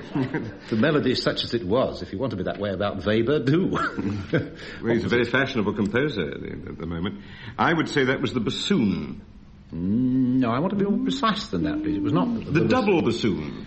Let's have what appears on the card. The answer. Just give me about 5 minutes while I think about it. We'll go and sit in the car. Not the pro bassoon, but the... amateur bassoon. Shoot him. But that would be a calumny on that splendid player. Contra was what yes. Contra bassoon. Yes. I will give you 2 marks. Amateur bassoon, yes. And a musical instrument for the identification by Mr. Frank Muir.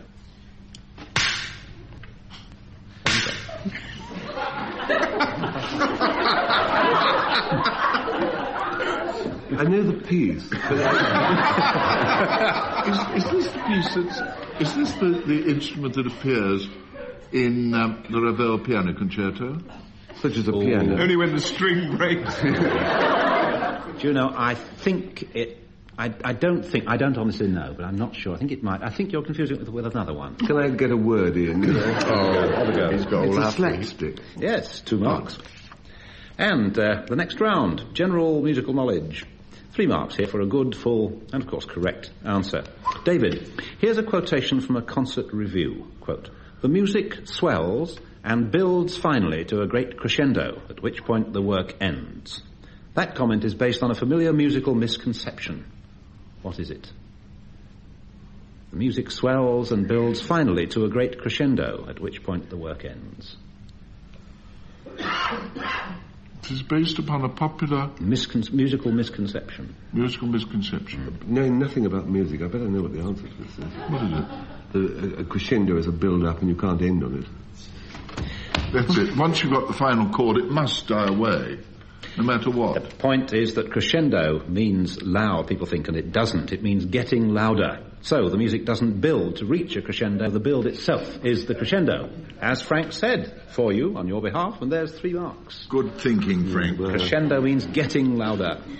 Dennis, close your eyes, please. Right? You're doing that. That's why I played these games. Yeah. And imagine a grand piano. Yeah. Right, you're doing that. I'm with you. Halfway along the concave side of your grand piano is a wooden knob. What is it for? It switches on the windscreen wire. Yeah, it is. If you play with a leaky ceiling, it's the only way to get the... It's a wooden... I don't know. It's for the piano teacher to hang his umbrella on. Do you know what? I've never seen a wooden knob on... Well, it might be to put up a little metal... You've seen them, haven't you? It's sort of like one's thumb coming up. Yeah. And you can just have... When you have a singer with a small voice... or a violinist with a very poor tone, and they don't want a great deal of sound to come out the piano, it just opens that little... Just enough to let the draft out. You're entirely misusing this device here if you do that. I'm misusing it, am I? It could be engaged or vacant. We'll see whether anybody's using it. Well, I've never seen anybody flush a grand piano. It is for securing the lid of the piano. It hooks into something underneath the lid, and the lid can't then fly open or be open. I thought they had keyholes. It's a very embarrassing thing when you're a singer and you like to look very relaxed, leaning in that part of the grand piano, and this thing just catches you at what they call the coccyx bone. Well, you described so graphically the little metal thing, even though you misused it. I'm going to give you 1.5 out of 3. All right? Thank you. Didn't actually know its function. Ian, your turn. What is a snare? Well, it's a thing that is very much under pressure these days because they are very cruel things, and people very rightly are trying to abolish them. But the trouble is that when they try to abolish them, there is no real substitute that catches the animals. But I think the one that you want is the wire bits that go across a drum. It's like a small chest expander, isn't it? Yes, it's a little as Denis so truly says, a chest expander that gives the drum the sort of sound as opposed to the bum-bum-bum-bum-bum-bum-bum sound. 1.5 to you for being so kind to rabbits, and the other 1.5 for describing accurately what it is. 3 marks. Wires stretched along the bottom skin or head of a drum. It can be disengaged if the player wishes.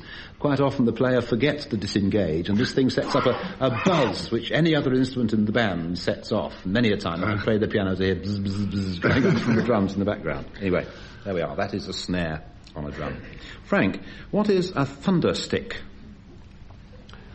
Well, in my family, it's a large baked parsnip.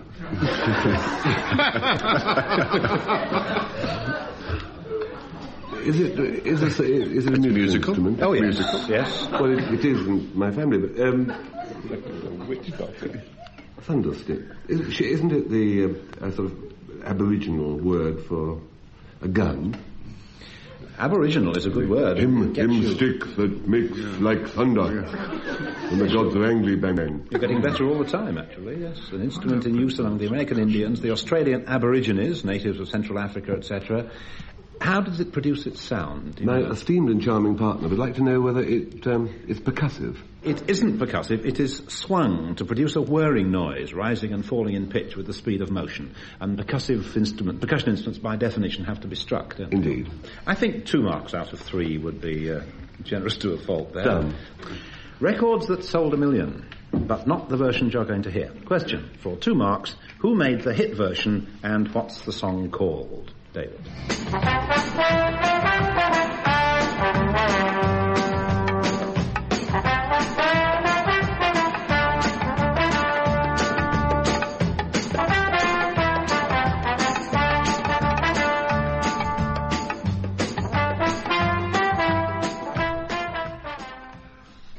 It's not unusual. Oh, yes, that's right. You know. And the hit version was made by... trying to give you a clue.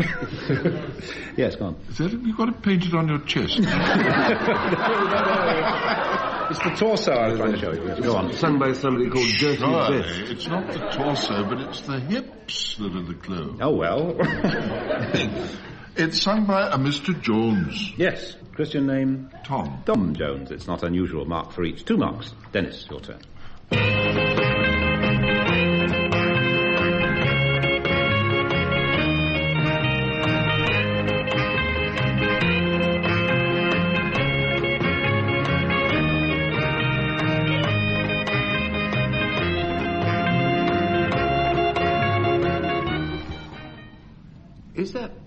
Is that the Paul Anka song? Yes, 1 mark there. Yes. Title? It's Paul Anka, the bloke we have to change the oil on his hair every 1,000 miles.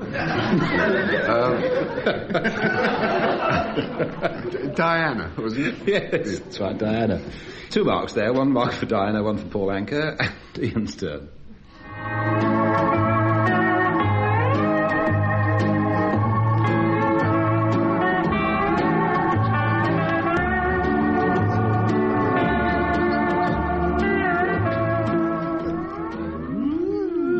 There's the clue. Yes, Frank, I for you. I remember you. Yes. He's better. I think he's better. 2 marks. Surely it should be you whom. Frank, your turn. You all seem to be the one to get this person. Anyway, here we go. Cornley.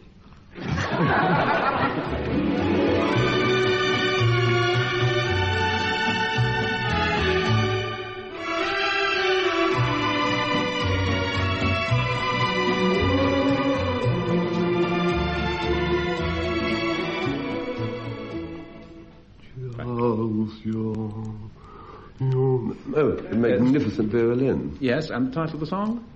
Yawn. 2 marks.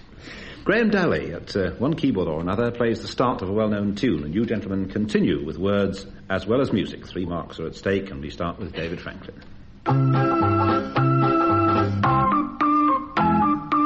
My dear old Swanee. Is that enough? No. Yes, in a sense, but not in another sense. Swanee. It's all right. I love it. I'm standing on the dignity. He's offended now. Either I get a written apology, or I'll take 3 marks Or two. You're sinking into your dignity. Oh, go on, you can go on a bit. My dear old Swanee, I'd give the world to be... That's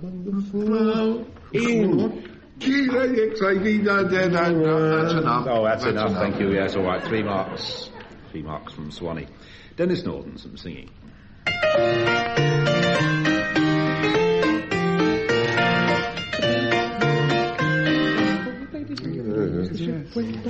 All the crew were in despair. Some rushed here and the others rushed there, but the captain sat in the captain's chair and he played his ukulele as the ship went down.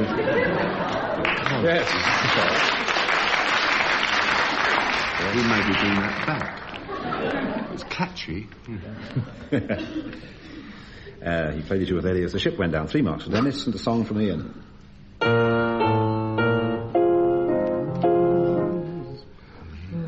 Your way, they bring the flowers that bloom in May. So when it's raining, have no regrets, because it isn't raining rain, you know, it's raining violets. I can go on. 3 marks there, and some singing from Frank.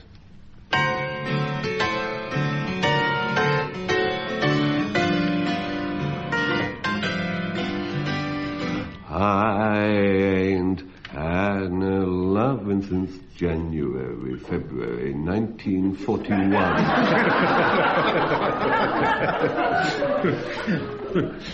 Yeah. The June and July of that year. Yes, that's right. Don't you know the next? I love the next. Snow time, ain't no time to stay outdoors and spoon. Lovely word. Shine on, shine on. Shine on, shine on, shine on, harvest moon. For me and my girl. 3 marks.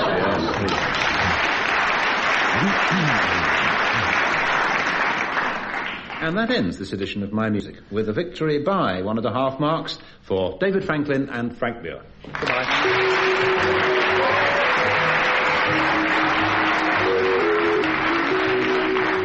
Taking part in My Music were David Franklin, Frank Muir, Denis Norden and Ian Wallace. Graham Dalley was at the keyboard and the chairman was Steve Race.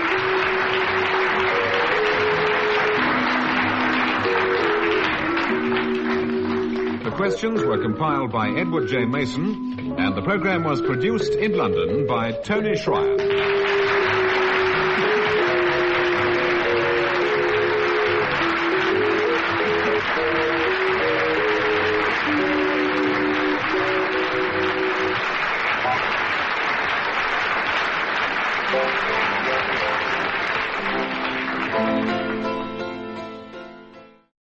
The BBC presents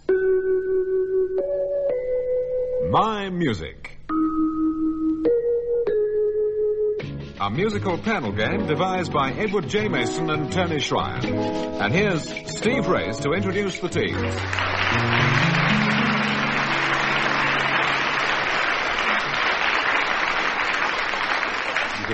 Here's another edition of My Music, the contestants being Frank Muir and David Franklin on the audience's right, and Denis Norden and Ian Wallace on the audience's left.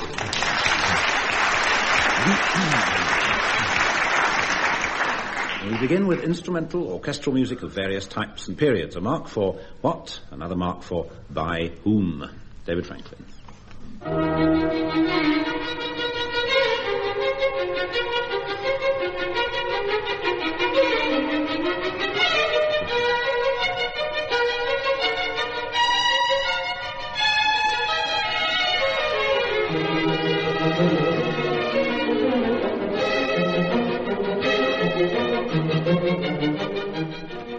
Stun them.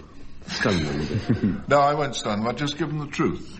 It's not called Il Flauto Magico, as it sometimes is. It is, in fact, Il Zauberflöte by Mozart. In English? English. Magic Flute? Yes, a happy thought. The Magic Flute by Mozart, the Overture 2. 1 + 1 = 2 marks. Music for Denis Norden.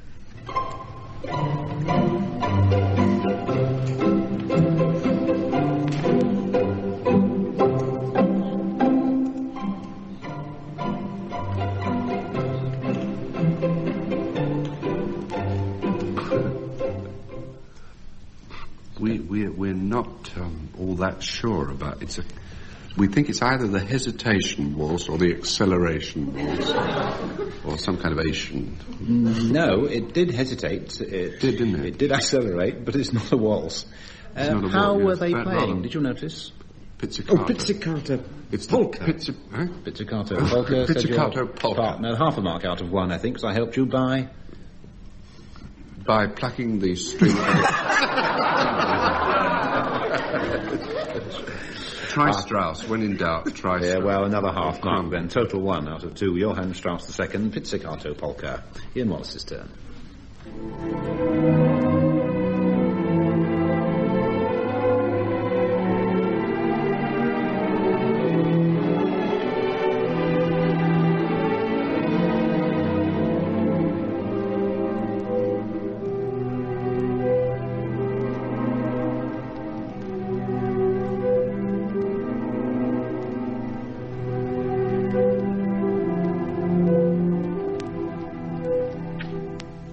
Sort of clue in the music. I got a feeling this could be Elgar. No, contemporary though. But is it a British composer? You're doing a David Franklin, aren't you? Yes, You're grilling me for information. Yes, British composer. I can't. Not Vaughan Williams. No, I can't give you any more. I'm afraid. No, Vaughan Williams lived he was later. Elgar lived much later. By Delius, on hearing the first cuckoo in spring. Course, yes. And known to students as on cooking the first hero in spring. Yes, and you were trying so hard to help me there. It's very touching, really. Yes. I wasn't picking it up. Especially chose the bit where the cuckoo goes. Yes. Cuckoo. Yes. No more. Trouble is, it's a bit early in the year for it. Frank Muir, your turn.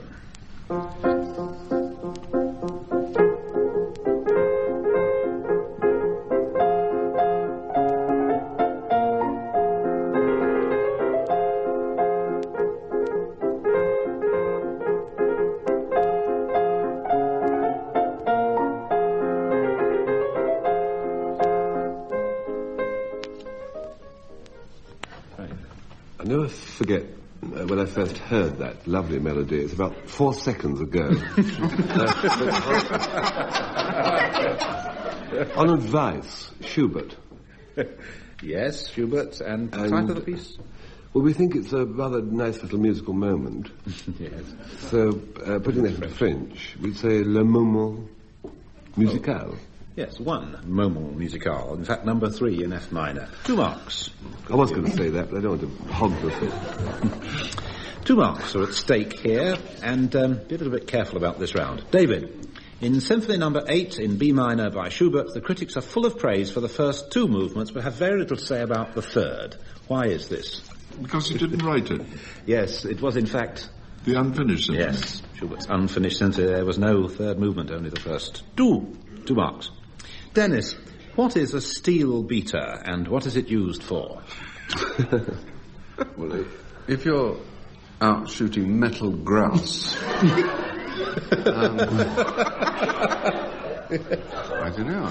I can only think that... Like a steel gilly. I've only just seen it. Well, I can hang on even longer. I can only think of a steel band. It might be the steel hand on a metronome that beats the time backwards and forwards, because it is made of steel. That's clever. That's clever. The other thing is the little bit of steel that you would hit a triangle. I'll take either of that. I think we better take the second one. Do take the second one. Yes, the short steel rod ringed at one end for playing the triangle. Ian, it's your turn. What is a Scotch snap? Now I know that. When you said that for a moment, I was going through our national diet. I've heard of a ginger snap. But a Scotch snap is... I think I can best describe this vocally, actually. Do that. By sort of...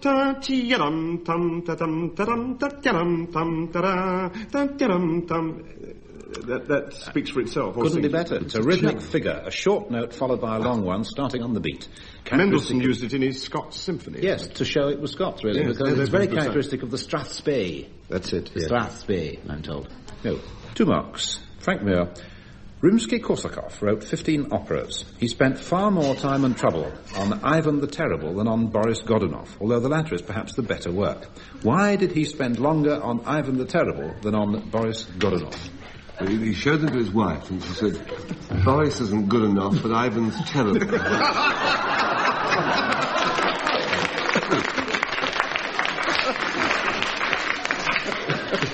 He didn't write Boris good enough, did he?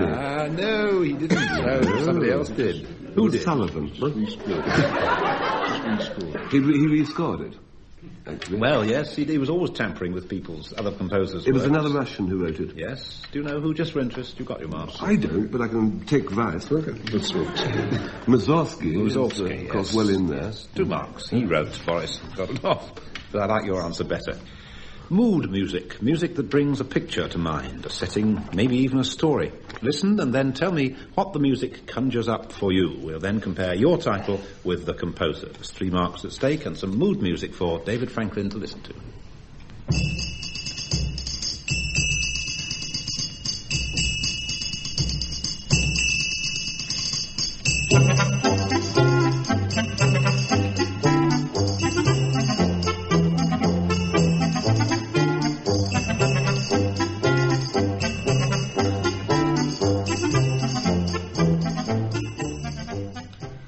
It's a fairies dance which starts with a lot of tiny little fairies coming in and then an enormous fairy coming in with dirty great boots on, clumping. Played by guess whom? Yes, I like that for 3 marks. Could you give it a title, do you think? Just crisp title? A title? Little fairies being chased by big fairies. Yes, I don't think it'll ever be a hit, but that's fair enough. 3 marks. It was called by its composer Denis Norden March of the 21st Ant Brigade. As always, I like yours better. Mood music for Denis Norden.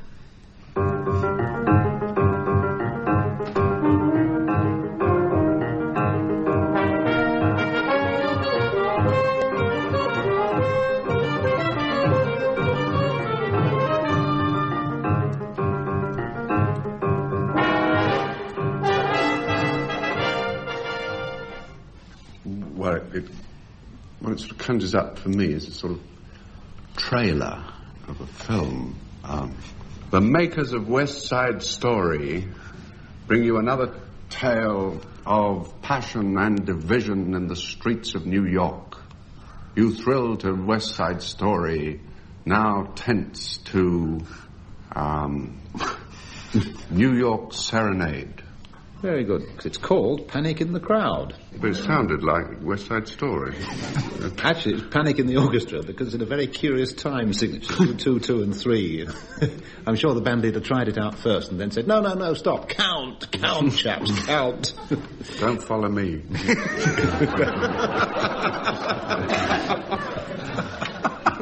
I might tell you, I used to work for one band leader who was conducting away, used to say to me, tell me when we're going to stop, tell me when we're going to stop. Some mood music for Ian Wallace.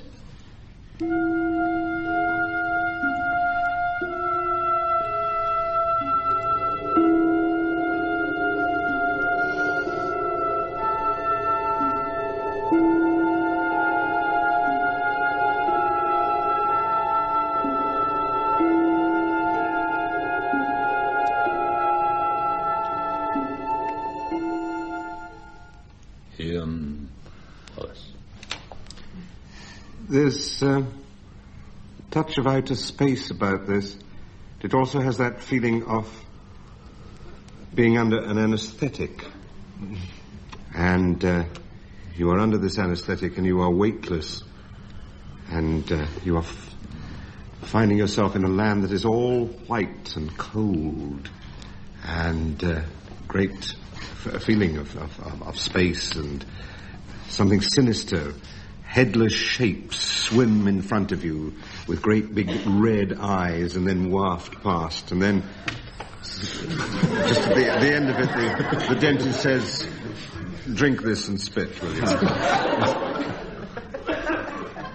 You want a title for it? Drink this and spit.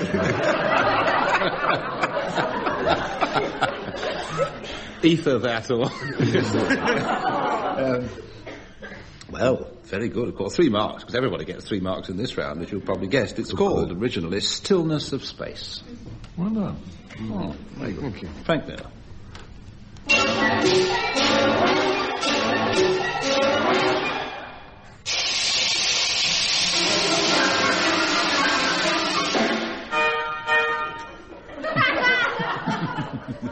But I think its mood is descriptive of one of those assembly lines with flashing pieces of stuff coming down, and a commentary saying, from here the chocolates are decorated manually or once a year. They then go into the packing machinery where fast vans carry them to the breakfast table of millions. Yes. It's the hugging shop of a manufactory. Film I once saw said the chocolates are extruded from... I've never eaten the chocolate since. Yes.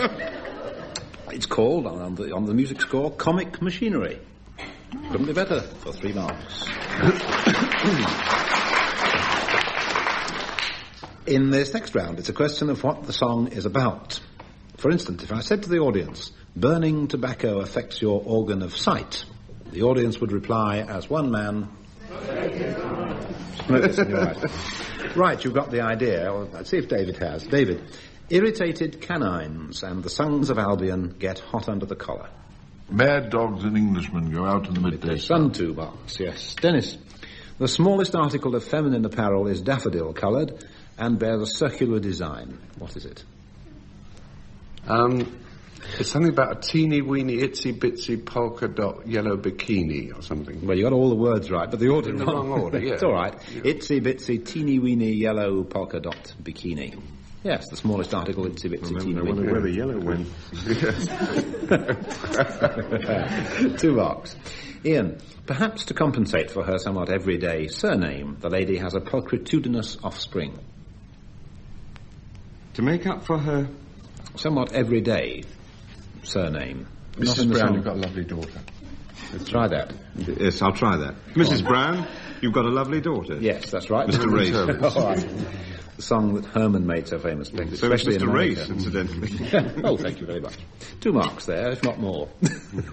Frank, stained fag ends coupled with an authorization to travel put me in mind of your wraith. A cigarette that bears some lipstick traces. Yes. An airline ticket to romantic places. Oh, how the ghost of you clings. Thank you. These foolish things remind me of you. For 2 marks. Thank you. 3 points here coming up again. 1 for the name of the opera, 1 for the name of the aria or song, and a final mark for the composer. So it's aria, opera, composer. David.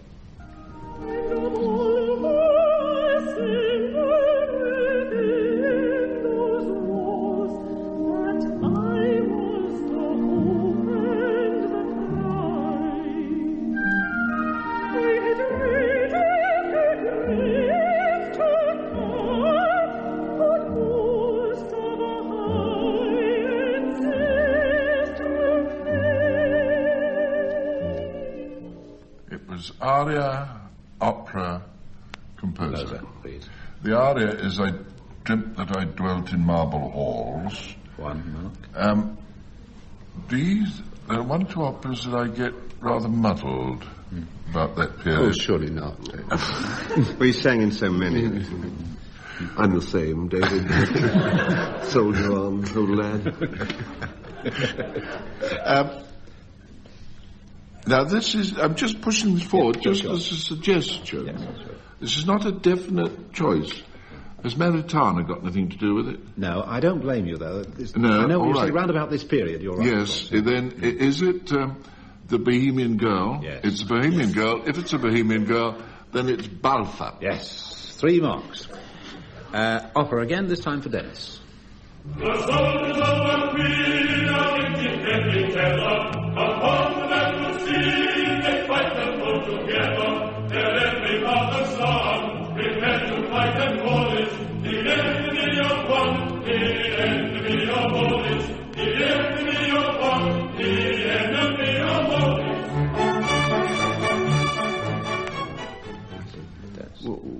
both arrived at Gilbert and Sullivan, practically breasted the tape together there.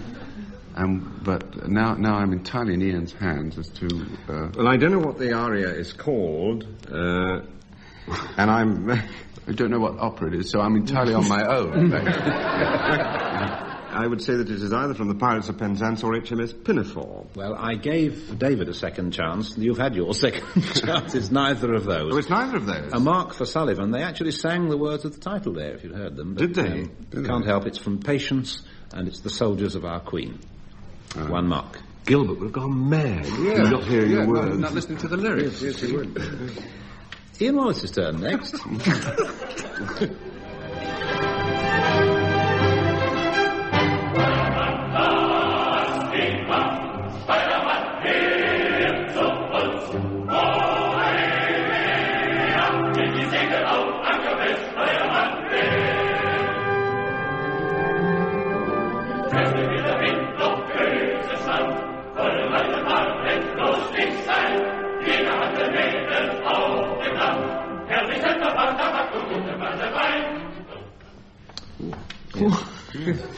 I think this is where we coming in danger of relegation. Help him out, Dennis. Come on. Well, I got as far as very fast German. Yes. It's German, all right. Good start. It's not Wagner, I'm certain of that. Oh, pity, I thought it was. It is Wagner. Doesn't it sound nautical to you? Well, yeah, it's certainly from the Flying Dutchman, but... Yes. It's the Sailor's Chorus from the Flying Dutchman by Wagner. 1.5 is generous. We've got a piece coming up for Frank. I rather think that his colleague will have to write it down for him. Get your pencil ready, David, because it's a long title. Ready? The language. Well, that's it'll be interesting to see which language comes your way by messenger boy. Anyway, here's the music. Non ti andrai farfallone amoroso, notte e giorno d'intorno girando, delle belle turbando il riposo, narcisetto adoncino d'amor. Delle belle turbando il riposo, narcisetto adoncino d'amor. Has David finished writing?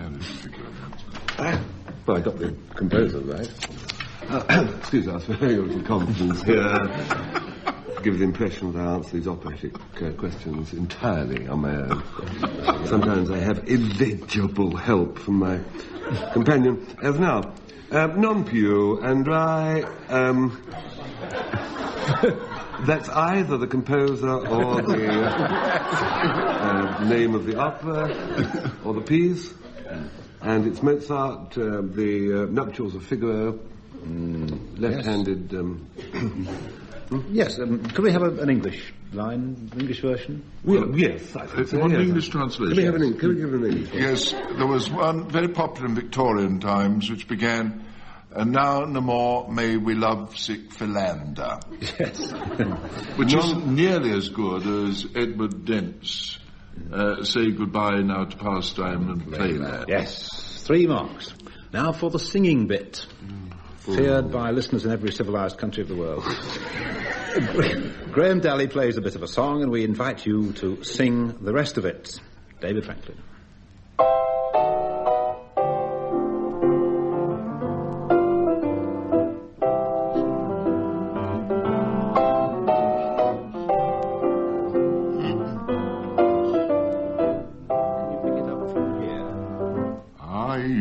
To sigh for the silvery moon. Sigh. I can't do it if you make me laugh. It really does sound like mood music if a bull can moo. I should go on nevertheless. I used to sigh for... Quite recently. The silver... There are 2 ways of getting a mark in this. One is to get the right words, and the other is to bore Steve stiff. I used to sigh for... Right. You don't know any more of it, do you? Spooning in the bright moonlight, I used to sing to my Lindy Lou, my heart is sad but my love is true, I've changed that tune, we were wed in June, we're a new moon now, it's a honeymoon. Dennis, song for you.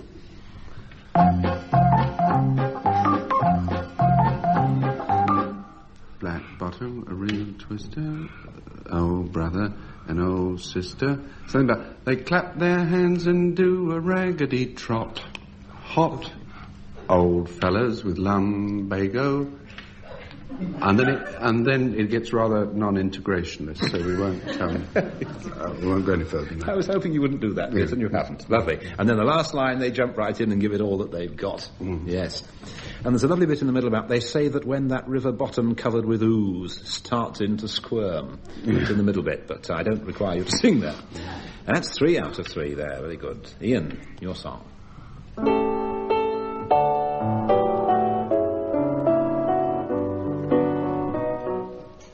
They may be poor and homely plain folk. I am far across the sea, but my heart will ever be at home in dear old Scotland with mine.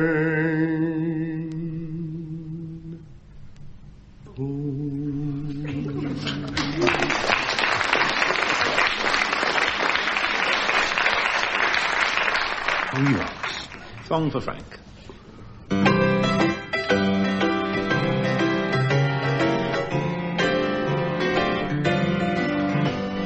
Nothing could... What?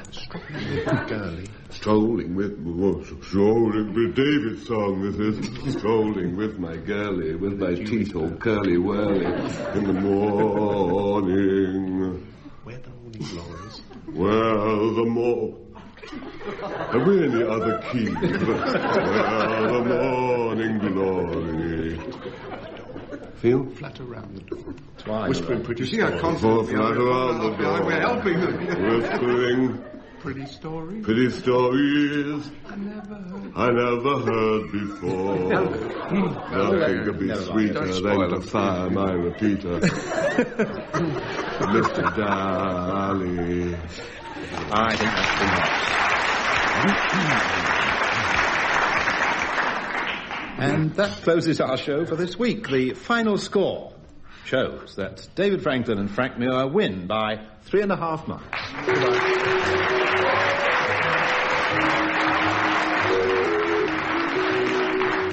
Taking part in My Music were David Franklin, Frank Muir, Denis Norden and Ian Wallace.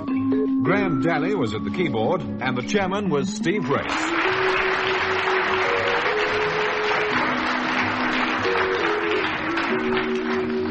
The questions were compiled by Edward J. Mason and the programme was produced in London by Tony Schreier.